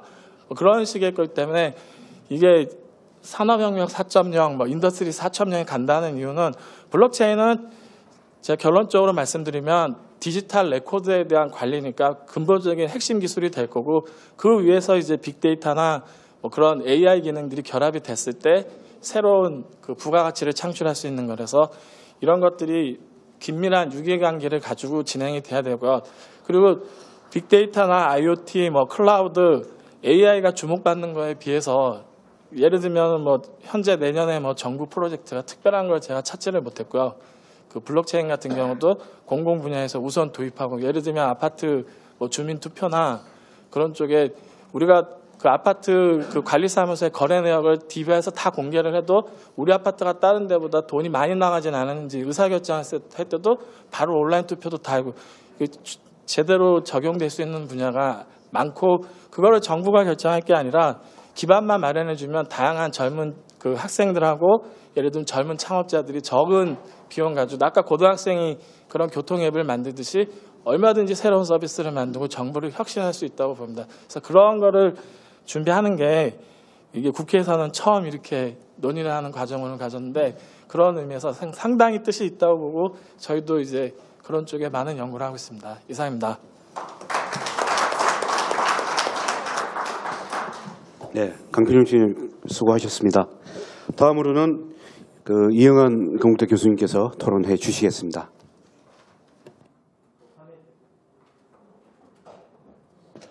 저는 그냥 앉아서 하겠습니다. 저는 본래 서서 하는 거 좋아하는데, 왜냐하면은 교수들은 일단 서야지 말이 나오거든요. 그래서 해야 되는데, 저는 어떻게 이 블록체인에 대해서 어떤 부분에 대해서 말씀을 드리고 싶으냐면은, 지금 이제 박 대표님이 굉장히 잘 설명을 하셨는데, 박 대표님이 부족하신 부분이 있었어요. 그게 자꾸 정치 쪽으로 가시고 제도 쪽으로 가시니까 이게 어려워지는데, 사실은 이건 경제 문제로 생각을 해야 됩니다.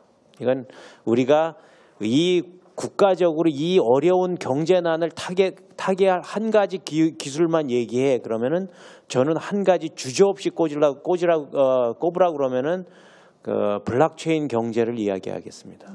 블록체인이 바로 우리가 원하는 경제다 하는 거죠. 우리 국가적으로. 그게 왜 그러냐 하면은, 이게 되게 재미있는 게, 여러분들이 블록체인 대체로 들어본 적이 없습니다. 왜 들어본 적이 없냐 하면, 이게 2009년에 나온 기술이에요. 시작된 기술입니다. 그래서 그 전에 유사한 기술들은 있었는데, 이렇게 완성돼 가지고 시작돼 갖고 처음 임플리먼트 된 기술이 비트코인 이후로 계속 저기가 됐기 때문에, 보통의 기술들은 대부분 펀더먼털 리서치하고 기반 연구를 하고, 그다음에 응용 연구하고, 그다음에 산업화가 되는데, 이거는 어떻게 되냐면 산업화를 먼저 시작해 버렸어요. 그래가지고 항상 에러가 많이 나고 돈으로 막고 하는 경우가 굉장히 많은데, 지금도 굉장히 그 돈으로 많이 막고 있습니다. 이더리움은 지금 뭐 돈으로 막다가 지금 이제 어디 이상한 데로 가버렸는데, 그래서 리서치가 인더스트리얼리제이션이 산업화가 먼저 일어나고 리서치가 뒤에 일어나는 경우에 그 기술이라서 굉장히 그 여러분들이 들어본 적이 별로 없다고 생각하시는 게 이거 뭐야 하는 이유가 그겁니다. 들어본 적이 없거든요. 인공지능은 지난 50년, 60년, 70년 동안 계속 떠들고 계속 들었고 계속 진화해 왔는데 갑자기 블록체인은 어디선가 나타나갖고 혜성과 같이 나타나갖고 이건 뭐야 하는 건데요. 굉장히 재미있는 것 중에 하나는 이거 어디다 돌려야 되는지 모르겠는데 재미있는 것 중에 하나는 그럼에도 불구하고 하버드 그 비즈니스 리뷰라는 유명한 저널에서는 뭐라고 그랬냐면 단 탭스카치라는 사람이 여러분들이 생각하는 소셜 웹이나 아니면 빅데이터나 클라우드나 뭐 로보틱스나 그 인공지능이나 그런 모든 것들을 보다도 더 향후 10년 동안 여러분들의 사회를 가장 많이 바꿀 기술 하나를 꼽아라 그러면은 블록체인이라고 본다.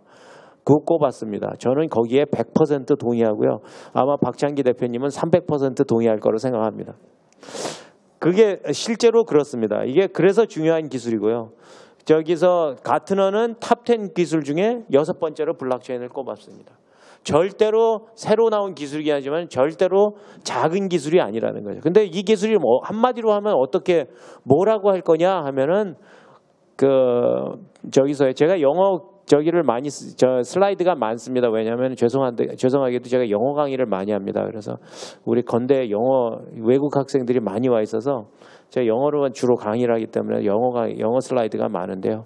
그런데 지금 어떤 거냐면 블록체인을 한마디로 해 그러고선 얘기를 하면은 제가 한마디로 하면 어떤 네트워크 하스털한 네트워크에서 신뢰를 만들어줄 수 있는 그런 시스템이다. 신뢰다 하는 키워드가 바로 원하는 키워드입니다. 인터넷 그럼 우리가 누군지 모르잖아요. 인터넷에 뭐 북한 애들도 와 있고 전 세계에 어떤 놈들이 와 있는지 모르는데 거기서 신뢰를 상대편에 대한 신뢰를 만들어줄 수 있는 시스템 하나 꼽아 그러면 그렇게 해서 디자인된 게 그게 필요해서 디자인된 게 바로 블록체인이라 이겁니다. 그래서 옛날에는 중간에 누군가가 있었는데 지금 강 팀장님께서 옛날에는 가버먼트가 하고 이 가버먼트의 역할이 되게 중요했는데 가버먼트의 역할이 없어지는 경우가 저런 경우다 이거죠.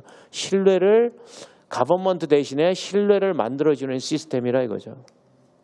그래서 더 재미있는 거는 우리가 지금 쓰고 있는 시스템은 인터넷에서 사용하도록 디자인되어 본 적이 없어요. 등기 인터넷에서 서버 사용하려고 돼 본 적이 없는 거잖아요. 그래서 등기 거래, 전자거래 시스템을 만드는 이유가 뭡니까? 등기가 잘 안 됐는데 전자거래로 만들어주고 그걸로 쓰라고 하는데 시스템 자체가 그렇게 디자인되어 본 적이 없는 거예요.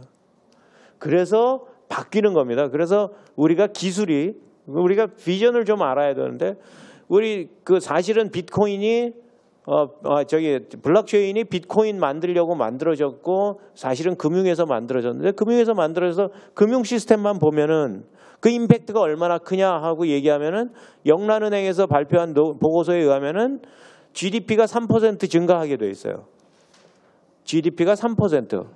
뭐 물론 이제 거기에 여러 가지 가정이 있고 GDP가 어떻게 하면이라고선 긴 얘기가 있어갖고 제가 한꺼번에 설명하기는 나쁜데 GDP 3% 말만 들어도 우리는 행복한 거 아닙니까? 왜냐하면은 우리 한 GDP 3% 올라간 게 한 10년 된 거 아닙니까? 우리나라가 3% 그 레벨로 올라간대. 근데 어느 순간 한 30% GDP의 30%만 저기로 바꿔주면은 디지털 머니로 바꿔주면 블록체인 베이스드 디지털 머니로 바꿔주면은 GDP가 3% 올라간다는 겁니다. 이거 가능해요. 이런 생각이 이거 뭐야 하는 생각이 들 정도로 효율성을 가져온다는 겁니다. 그런데 그런 파이낸셜 금융에 대한 저기만 아니 이거 어디다 자꾸 꽂아야 되는지 모르겠는데 금융에 대한 것뿐만이 아니고요. WEF 월드 이코노믹 포럼에서는 뭐라고 그랬냐면은 저기 제4차 산업을 견인하는 7대 기술을 뽑았습니다. 그래서 7대 기술을 쭉 뽑았는데 그중에 6번째가 빅데이터가 블록체인이 들어가 있습니다. 그런데 블록체인을 가만히 보면 재미있는 거는 이상하네. 블록체인 저 7가지 기술을 가만히 분석해 보면요. 거기에 그 기술이 어떻게 연결되어 있는지 서로 어떤 인과관계를 갖는지 하고선 연결해 보면은 그런 나머지 6개 기술 중에 5개 기술이 블록체인의 기술이 필요한 거예요. 블록체인을 인프라스트럭처 해야지 저기가 되는 겁니다. 아까 이제 이 IoT만 갖고 제가 설명을 드리겠습니다. IoT가 지금 여기 인터넷 오브 더 띵스가 맨 아래에 있는 그 퍼플 컬러로 되어 있는 보라색 컬러로 되어 있는 건데요. 인터넷 오브 띵스는 왜 중요해지냐면은 우리가 자동차니 뭐니 심지어는 우리가 냉장고까지도 아니면 온도계까지도 인터넷 사물 인터넷으로 연결이 될 거라는 거죠. 그런데 사물 인터넷으로 연결될 때 그 뒤에 들어가는 트러스트는 누가 만들어주는 거야 하는 거예요. 자동차 아까 구글 자동차 얘기할 때 구글 자동차가 잘 가는데 아니면 우버 자동차 잘 가는데 뒤에 들어가는 트러스트는 어떻게 만들어주는 거야 하면은 사실은 블록체인이 있어야 되는 겁니다. 아니면 우리가 이제 공인증서 써야 되는 거죠. 공인증서가 그리 나쁜 기술은 아닌데 사람들이 다 미워하는 것 때문에 문제긴 한데 저건 그 블록체인 기술이 아니면은 어떤 다른 유사 기술을 써야 되는 겁니다. 그런데 블록체인 기술이 저렇게 많은 기술의 기반이 되는 거예요. 그래서 우리가 제4차 산업 어떻게 할래? 하면은 한 가지 기술만 꼽아라 그러면 저는 블록체인을 먼저 시작해야 된다고 얘기할 수 있습니다. 제가 요번에 사실은 이제 금융에 대해서는 얘기할 수 있게 저는 많은데 금융에 대해서는 사실은 제가 한국은행 프로젝트를 요번에 끝냈습니다. 그래서 한국은행 에서 화폐 바꾸는 거에 대해서 제가 저기를 연구를 좀 했는데 그래서 굉장히 많이 아는데 그것 말고도 나머지가 다 블록체인 기반 기술로 변해야 된다는 거죠. 지금 빅데이터 산업 IoT나 아니면 디지털 헬스나 웨어러블 인터넷 이런 것들이 다 블록체인 기반으로 올라가야 된다는 겁니다. 그러다가 거기다가 더 재밌는 거는 우리나라가 가장 많이 쓰는 게 저는 행정 서류 같아요. 저 학력 증명서, 경력 증명서 띄워오라고 그러는데 저는 외국에 오래 살다 와가지고요. 학력 여태까지 대학교 성적표 내라고 그러는 나라는 지금 제가 60이 가까웠는데요. 대학교 성적표 내라고 그러는 나라는 우리나라밖에 없는 걸로 저는 알고 있어요. 그런데 그냥 학력, 경력 이걸 늘 뛰러 다녀야 되는 이런 번거로움을 우리나라 사람들만 갖고 있어요. 그런데 거기다가 인감 증명 재증명 서류들 우리 인감들 뛰러 다니고 등기 뛰러 다니고 이러는 것 지금 오프라인을 위해서 저기 해놓은 거 아닙니까? 디자인해 놓은 거 아닙니까? 그런데 재미있는 건 저게 틀렸다 이게 아닙니다. 그만큼 인증이 완벽하게 되기를 원하는 시스템이라는 거고 그렇게 해서 그게 잘못된 게 아닌데도 불구하고 굉장히 불편하고 굉장히 우리 시간을 많이 잡아먹는다는 거죠. 그래서 저는 어떻게 생각하냐면 우리나라 그 근로자들이 57시간 일한다잖아요. 전 세계에서 57시간 일하는데 그중에 저는 30시간은 서류 저런 증명 서류 만드는데 다 쓰고 있을 거다. 그래서 블록체인을 만들어내면은 아마 그게 27시간은 일하고 나머지는 놀러 다녀도 되고 우리 공무원 35만 명 하면은 노는 사람들이 반 될 거다. 이렇게 생각이 되는 거죠. 그죠? 35만 명을 더 고용한다면서요. 그런데 우리 인터넷만 가지고 얘기하면 이렇습니다. 월드와이드 웹 이거 하면 인터넷에 저는 월드와이드 웹에 인터넷이 필요하다고 블록체인이 필요하다고 생각해요. 어디인가 인증 시스템이 다 들어가기 시작해야 된다고 생각해요. 왜냐하면요. 이거 뭐야? 갑자기 그게 딴 데로 넘어갔습니다. 블록체인이 왜 그러냐면은 우리가 인터넷이라는 게 사물 인터넷 뒤로 들어간다고 생각하면 사물 인터넷이 지금 지난달에 미국의 인터넷의 반이 사용 불가가 됐었습니다. 그래서 인터넷 DNS라는 서버 업체가 공격을 당했는데 저희가 미국 인터넷에 반이 나갔었는데 반이 나갔네. 가장 큰 이유가 뭐였냐면은 그 인터넷 전체를 어떻게 되냐면 디도스 공격을 당했는데 디도스 공격을 당한 디도스 공격에 동원된 좀비 컴퓨터가 대체로 CCTV 카메라였습니다.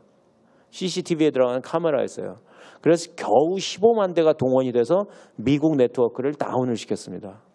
그게 무슨 얘기냐면은 우리가 사물 인터넷 같으면은 1인당 그 주위에 있는 사물 인터넷에 연결되는 기기가 한 10대에서 100대까지 될 거거든요. 왜냐하면 우리 주위에 거의 모든 것들이 인터넷에 연결이 될 텐데 그렇게 되면은 우리가 그 동원될 수 있는 그 좀비 컴퓨터의 네트워크 컴퓨터 수가 15만 대가 아니고 1억 5천만 대가 될 게 굉장히 뻔하다는 거예요. 그래서 실제로는 많은 사람들이 사물 인터넷 하는 기기에 어떤 그 법규가 있어야 된다. 그래서 그걸 신뢰 시스템을 만들어줘야 한다는 법규 얘기를 시작했습니다.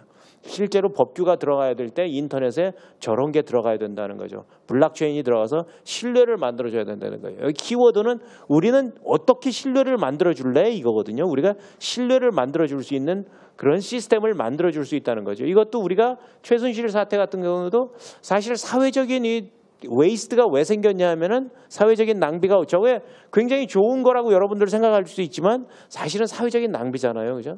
사회적인 낭비가 왜 생겼냐 하면은 신뢰가 무너진 거예요. 신뢰가. 그런데 그 신뢰를 어떻게 쌓을 수 있냐면은 블록체인을 갖고 신뢰를 쌓을 수 있다는 거죠. 그래서 그 박찬기 대표님 말씀하시는 게 그겁니다. 우리가 신뢰를 쌓으려고 그러면 수권 민주주의를 가야 되는데 그걸 어떻게 할 수 있냐 하면은 우리가 그 저기로 간다. 그 블록체인을 사용하면 그렇게 갈 수 있다. 이렇게 말씀을 하신 건데 그걸 전체적으로 한번 짚어봐야 됩니다. 그럼 우리가 어떤 비전을 갖고 있는데 비전의 문제잖아요. 그래서 이제 디테일하게 어떤 문제 있고 어떤 문제 있고 어떤 문제 있고 문제는 수백 가지가 있고 지금 블록체인이 완성된 기술이냐 안 완성된 기술이냐 하는 거에 대해서 굉장히 디베이트가 많을 텐데 전 강 팀장님하고 굉장히 그 궤를 같이 합니다. 그 블록체인이 사실은 그렇게 완벽한 기술은 아니다. 아직은 한 80% 90% 완성은 됐는데 한 10% 정도는 아직도 이런저런 문제가 보일 수 있다 하고 생각을 합니다. 하지만 우리가 어떻게 가져가야 되냐면은 지금 저런 4차 산업을 이끌어가는 기술 첫 번째 경제적인 문제, 두 번째는 그것뿐만이 아니고 사회적인 신뢰를 추가적으로 사회적인 신뢰를 만들어낼 수 있는 그런 정치적인 그런 문제하고 우리의 비전이 그래서 그렇게 해갖고 블록체인을 가져왔을 때 우리의 비전은 뭐냐면요. 사실은 블록체인으로 만들어낼 수 있는 게 요즘 스마트 컨트랙트라는 그런 기술이 도입이 되기 시작합니다. 계약을 할 때 프로그램 하듯이 정밀하게 프로그램을 해서 계약하듯이 하자. 그래서 스마트 컨트랙트가 나옵니다. 그래서 스마트 컨트랙트를 어디까지 할 수 있냐면은 그걸 가지고 애플리케이션을 만들 수가 있어요. 그래서 decentralized or distributed autonomous application이라고 얘기하는 DApp이라고 얘기합니다. 그래서 애플리케이션을 만들어 줄 수 있는데 그거보다는 사실은 더 나아가는 게 어떤 회사 자체도 어떤 단체 자체도 계약서에 의해서만 돌아가게 만들어 줄 수가 있어요. 그래서 decentralized autonomous corporation이라고 그러는데 그런 회사는 이미 만들어져서 우리나라는 아니고요. 외국의 경우는 만들어져서 돌아가고 있는 경우도 있습니다. 첫 번째 만들어진 회사가 DAO라는 DAO라는 회사인데 그 회사는 시작하자마자 망했습니다. 프로그램 에러가 있어서. 되게 재미있는 얘기긴 한데요. 그런데 그럼에도 불구하고 Decentralized Autonomous Organization, Corporation 이런 거는 굉장히 미래적이고 굉장히 가능성이 있는 기술인데 사실은 우리가 그런 것들을 생각할 때 가장 우리가 생각해야 되는 건 우리의 비전은 어디로 가냐면 Decentralized Autonomous Society로 간답니다. 우리 사회가 지금 박찬기 대표님이 제가 그 단어를 써주기를 원했는데 안 써주셔서 제가 설명을 드리는 거예요.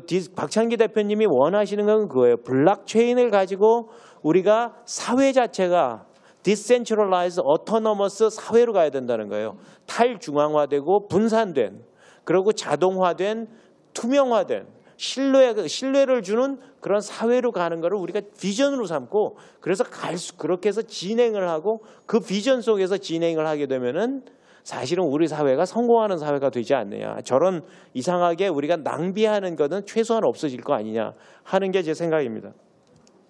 지금은 저렇게 하면서 사실은 장님을 이끌고 있으니까 우리 사회는 지금 투명성이 없으니까 어둠 속에서 그냥 장님을 이끌면서 앞에 있는 장님이 가끔 헤쳐먹어도 우리는 모르는 상태로 지금 사회가 그렇게 진행이 되고 있지 않습니까?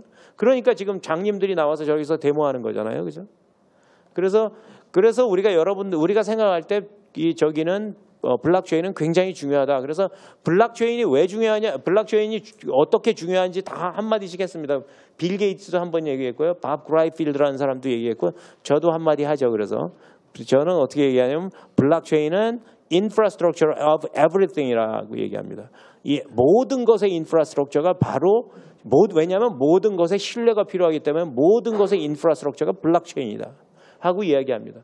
그래서 여러분들이 우리가 아직은 블록체인이 아직은 시작 단계입니다. 그래서 여러분들이 이제 시작해야 되는데 작년 우리 늘 얘기하는 회사 이름이 R3CEV라는 회사입니다. 작년 9월에 만들어진 회사입니다. 그리고 지금 하이퍼레저라는 회사가 작년 12월에 얘기했어요. 그런데도 전 세계에서 다 그 회사들을 얘기해요. 우리 박창기 대표님의 블록체인 OS는 그거보다 더 오래됐습니다. 우리가 그러니까 더 기억을 잘 하셔야 됩니다. 또 하나는 또 W3C의 블록체인 그룹이라는 게 글로벌 그룹입니다. 그런 게 만들어졌는데 지금 한 100명 좀 넘는데 저 화면에 좀 오래됐는데 우리 한국 사람들이 만들어서 지금 진행하고 있습니다. 만들어서 전 세계적으로 글로벌 그룹을 이끌고 있습니다. 제가 부끄럽게도 제가 거기 의장인데요. 거기 왜 의장이냐면 제가 나이가 있거든요. 그래서 나이 먹은 사람 순서로 뽑아가지고 제가 의장이 됐어요. 그래서 정말로 중요한 기술이다. 중요한 기술 중에 기술이다. 이라고 제가 말씀드리면서 끝내겠습니다. 감사합니다.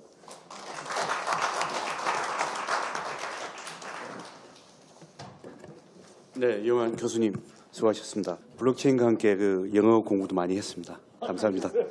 그 영어 중에서 닉이 바로 이영환 선생님입니다. 아, 네. 이영환 박사가 닉입니다. 마지막으로 인하대 이기우 교수님 토론 듣도록 하겠습니다. 예, 감사합니다. 앞에서 우리 박창기 대표님 발표하시고 또 세 분 또 이렇게 토론을 하셨는데 아마 블록체인에 대해서 모르는 사람은 저밖에 없는 것 같습니다. 잘 모르는 입장에서 말씀을 드리겠는데요. 하여튼 굉장한 기술이 될 가능성이 있다. 그 정도 감은 잡은 것 같아요. 근데 저는 학자라서 그런지 이 배움의 기회를 주는 분들이 제일 고맙고 그런 자리가 제일 즐거워요.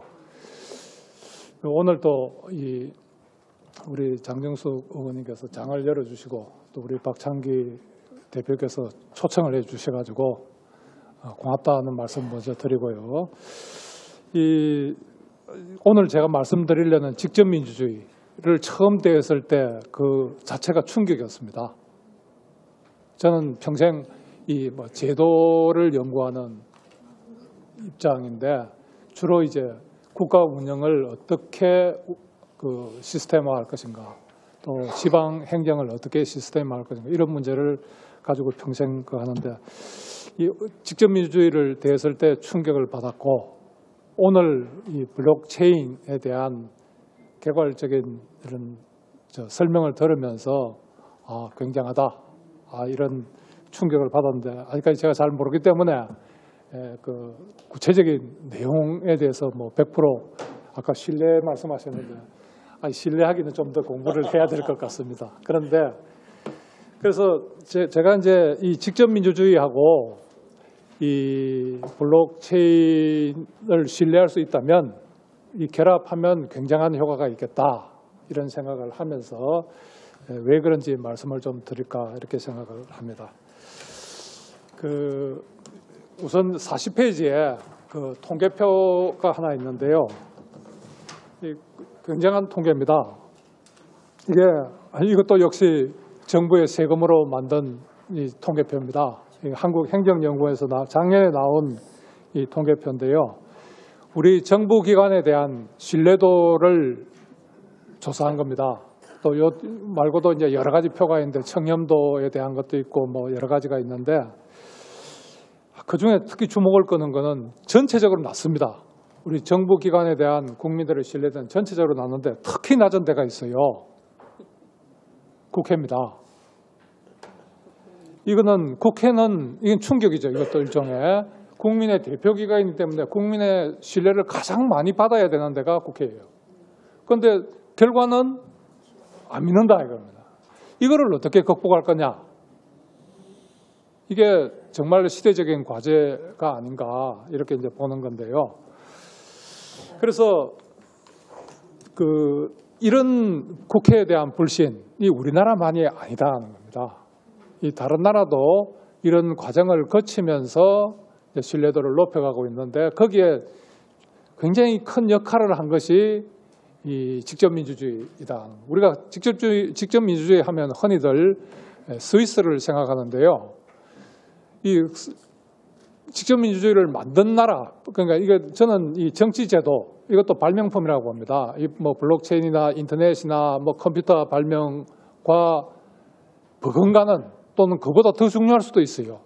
한 나라의 운명을 좌우할 수 있는 게 정치제도다 이렇게 보는데 이 직접민주주의도 이게 이 발명자가 누구냐? 이 스위스가 아닙니다. 이 프랑스 혁명 때 나온 겁니다. 그래서 1793년 이 혁명헌법에 이제 이게 나오는데, 근데 이걸 또 창안한 사람은 또 이 혁명의 희생자가 됐어요. 그래서 뭐 프랑스 혁명 당시에 직접민주주의가 이제 발명이 돼가지고 프랑스에서는 꽃을 못 피우고 이제 나폴레옹이 스위스를 점령하면서 그래서 이제 스위스로 전파되었는데 스위스에서 꽃을 피우는 겁니다. 근데 이제 스위스에서 본격적으로 꽃 피운 거는 이제 1830년대 정도. 그때 이제 상황이 이런 겁니다. 이 쥐리 역 앞에 딱 내리면 바로 보이는 게 애셔라는 분의 동상입니다. 이 애셔는 철도 자본가요, 정치인이요, 금융 자본가요, 뭐 하여튼 스위스 근대화를 이끈 분인데 바로 이분 때문에 정치에 문제가 생긴 거예요.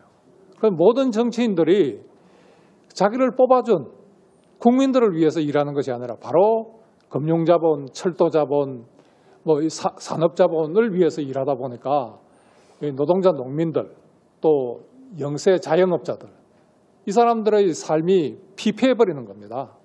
그래서 우리가 표를 가지고 있는 민주주의를 하는데 왜 우리가 못 살아야 되느냐. 그래서 이거를 그러면 주요 정책을 우리가 직접 결정하자. 이런 이제 발상을 이제 브류클리라는 분이 운동으로 이끕니다. 그래서 쥐리 헌법을 바꾸고 그 다음에 이제 이것이 스위스 전역으로 확산되고 연방정부로 확산돼 가지고 이제 스위스에서 직접 민주주의가 이제 꽃을 피우게 되는데 이런 상황이 미국에서 그대로 이제 부딪히게 됩니다. 1890년대 말 내지 1900년대 초에 그때 똑같이 철도자본, 금융자본, 산업자본에 이 국회가 포위돼 버리는 겁니다. 그때 당시에 이제 국회는 주정부죠. 미국은 뭐 주정부가 대부분 이 경제 문제라든지 그 일상생활에 관련된 문제를 다 결정하니까요. 그래서 이때 이제 미국의 그 노동운동에 깊이 관여했던 설리반이라는 사람이 우리 이 문제를 어떻게 해결할 거냐. 이래서 이제 과거에 스위스가 그랬는데 우리도 스위스의 직접민주주의를 한번 연구해보자. 우리가 다수인데 왜 우리의 삶이 이렇게 피폐해야 되느냐. 이렇게 해서 스위스 가서 한 1년 정도 공부를 하고 와서 미국에서 이 시민입법, 직접민주주의죠에 관한 책을 출판을 하는데 그때 당시에 성경보다 더 많이 팔렸다는 책입니다. 그만큼 영향을 많이 줬던 거죠. 그래서 이제 미국에서 직접민주주의가 이제 도입되는데 지금 우리가 이 국회에 대한 신뢰가 이렇게 낮은 이유는 뭐겠습니까? 국회에서 결정하는 것이 국민의 민의를 대변 못한다는 겁니다. 안 해야 될 결정을 하고 해야 될 결정을 안 하기 때문에 문제가 생기는 거죠. 그러면 국회가 신뢰를 회복하려면 방법은 딱 한 가지입니다. 국민의 의사를 직접 반영하는 겁니다. 그런데 매번 국민이 다 결정할 수는 없잖아요. 그래서 국회가 잘못된 결정을 할 때 국민들이 나서가지고 그건 문제 있다. 그건 안 된다. NO 하는 비토권을 인정하는 그 방법이죠.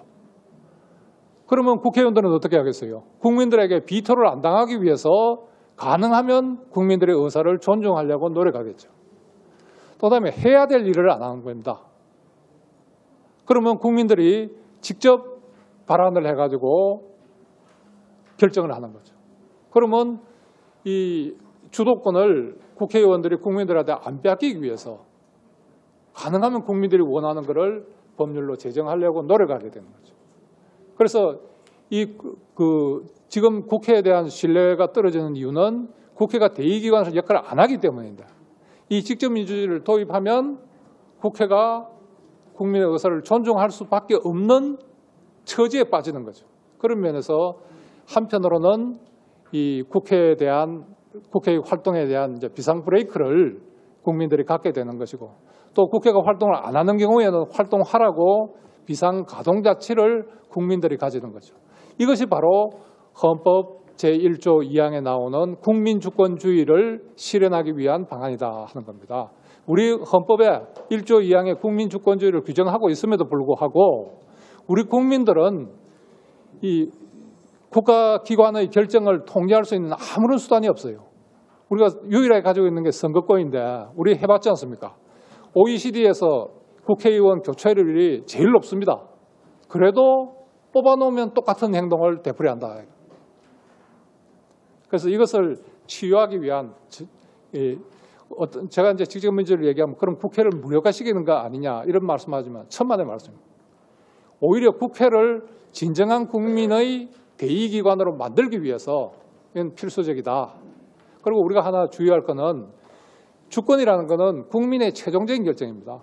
최종적인 결정은 국민이 하겠다고 권한을 준 게 주권입니다. 그런데 우리는 국회의원들은 선출만 되면 주권을 이양받은 걸로 알고 있습니다. 그런데 우리 중학교 3학년 때 이미 배웠잖아요. 주권은 불가양이다. 이양할 수가 없는 겁니다. 국민이 그대로 가져야 되는 겁니다. 그래서 국회가 국민의 의사에 반할 때는 국민이 비토할 수 있는, 즉 국민 투표의 문제죠. 국회가 국민이 원하는 걸 하지 않을 때 국민이 직접 결정한다. 국민 발언의 문제죠. 양자가 보장되어야 국회의 의사가 국민의 의사, 주권자의 의사에 합치될 수 있는 것이 아닌가. 이제 이렇게 생각을 하고, 저는 이제 이걸 실현하기 위해서 노무현 정부 때 대통령님을 만날 때마다 이 얘기를 했어요. 그래서 주민투표법을 제정을 했고, 주민소환을 말씀드리니까 거기는 굉장히 이렇게 조심을 하시더라고요. 그래서 4번 제가 말씀을 드려서 주민소환법도 이제 주민소환에 관한 규정도 이제 넣게 됐는데 작동을 안 합니다. 이 시스템이 잘못 설계돼서 그렇습니다. 그래서 이게 2004년에 도입했으니까 지금까지 12년이 되는데 243개 지방자치단체에서 실시한 건수가 8건에 불과합니다. 이건 작동 안 한다는 겁니다. 그 스위스의 경우 보면 1980년부터 작년까지 제가 스위스 통계청에 연락해서 자료를 좀 뽑아달라 했더니 68만 건 이상이 실시가 된 겁니다. 68만 건. 네, 그러니까 이제 지방자치단체 숫자가 좀 다르죠. 우리나라는 243개인데 스위스 같은 경우에 한 2,900개 됩니다. 그렇더라도 그러니까 한 지방에서 한 주민이 결정해야 되는 게 연방거, 칸톤거, 그다음에 이제 개마인드 지방자치단체 거. 이 3가지 단계에 다 직접민주주의를 실시하는데 많이 실시하는 지역에서는 1년에 10건 이상을 결정을 합니다. 주민들이 직접. 많이 실시하는 데는 30건 이상을 결정을 합니다. 그렇기 때문에 스위스에서는 한 40살, 한 40살 정도 되면 우리나라의 국회의원 3선 정도의 식견을 다 가지게 된다는 겁니다. 그만큼 국가 문제에 대해서 직접 결정하는.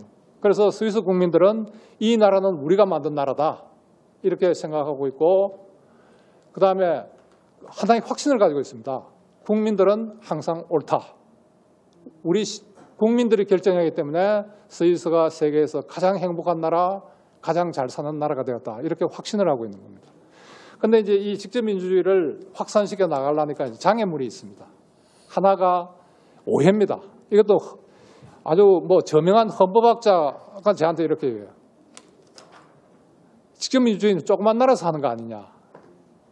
그거는 이 직접민주주의에 대한 오해입니다. 그게 이제 한 자리에 광장에 모여서 하는 이런 걸 생각하는데 그걸 가리켜서 우리는 집회민주주의라고 그러죠. 그런데 오늘날 정치기술의 발달로 해서 집회민주주의는 점점 사라져가는 추세에 있고 그 대신에 투표소에서 하는 투표로 하는 겁니다. 그렇기 때문에 이 투표소에서 투표는 이 나라의 크기에 전혀 영향을 받지 않습니다. 나라가 클수록 더 필요하게 되는 겁니다. 그래서 그거는 완전히 오해다. 그리고 오늘날 19세기의 역사를 선거권 확대의 역사로 본다면 21세기는 21세기 정치의 그 역사는 이 직접민주주의 확대의 역사일 것으로 보고 이미 36개국에서 직접민주주의를 도입하고 있습니다. 그것도 언제부터냐면 2차 대전 이후에 급속하게 확대돼 가고 있고 특히 2000년 후에 이 직접민주주의를 도입하는 나라가 급격하게 늘고 있다. 이렇게 볼 수 있습니다. 그 다음에 이제 시간이 지났네요. 그래서 이제 마무리를 해야 되겠는데 근데 여기에 장애가 있습니다.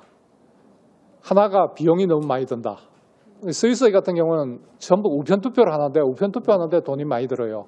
근데 우리나라의 경우에 서울시하고 제주도하고 해봤는데 제주도 같은 경우에 이제 규모가 한 55만 정도 되는데 한 40억 이상 들었어요. 서울시의 경우에는 한 400억 정도 들었다 그래요. 이걸 도입될 때 저는 이거 선거관리위원회가 관리하기 때문에 돈이 많이 드는 이유도 있습니다. 지방자치단체가 자원봉사자를 사용해서 하면 비용이 상당히 다운이 되겠지만 그래도 많이 들 겁니다. 그래서 이 비용 문제를 어떻게 해결할 것인가. 저는 스위스 사람들은 이렇게 설명합니다. 그것은 민주주의를 운영하기 위한 비용이다. 그러나 많이 들죠. 그래서 이거를 블록체인이 해결할 수 있을까 하는 게 이제 첫 번째고. 그 다음에 이제 제가 이걸 쓰면서 아직까지 전자투표에 대해서 언급을 안 하고 있습니다. 전자투표를 활용하면 획기적으로 비용을 줄일 수 있는데 신뢰성이 문제가 됩니다. 그런데 이제 오늘 쭉 설명을 들으니까 특히 우리 이영환 교수님께서 블록체인의 키워드는 신뢰다 이런 말씀을 하셨는데 신뢰할 수 있다면 그러면 이 직접민주주의를 실현하는데 장애물은 다 제거되는 것이 아닌가 이렇게 생각을 하고 오늘 좋은 기회를 줘서 고맙고요. 그다음에 마지막으로 한 가지 말씀드리고 싶은 것은 42페이지입니다. 우리나라 헌법 40조에 보면요. 입법권은 국회에 속한다 이렇게 되어 있습니다. 이건 굉장히 오만한 규정입니다. 입법권은 곧 주권입니다. 이것은 헌법 1조 2항에 국민주권주의를 거부하는 겁니다. 국회 주권주의를 규정한 겁니다. 우리 재헌헌법에 이러지 않았어요. 재헌헌법에서는 국회는 입법권을 행사한다 됐어요. 국민을 대표하여 행사한다 됐는데 이것을 국회가 행사한다 했으니 국회가 주권자다 이렇게 보는 겁니다. 그래서 이 규정은 분명히 잘못됐고요. 이번에 헌법 개정이 저는 되리라고 보는데 거기서 바꿔줘야 된다. 즉 입법권은 국민에게 속한다. 국민이 직접 또는 그 대표기관을 통하여 입법권을 행사한다. 이렇게 돼야 되는 것이 아닌가 이렇게 생각합니다. 감사합니다. 네, 이규규 감사합니다.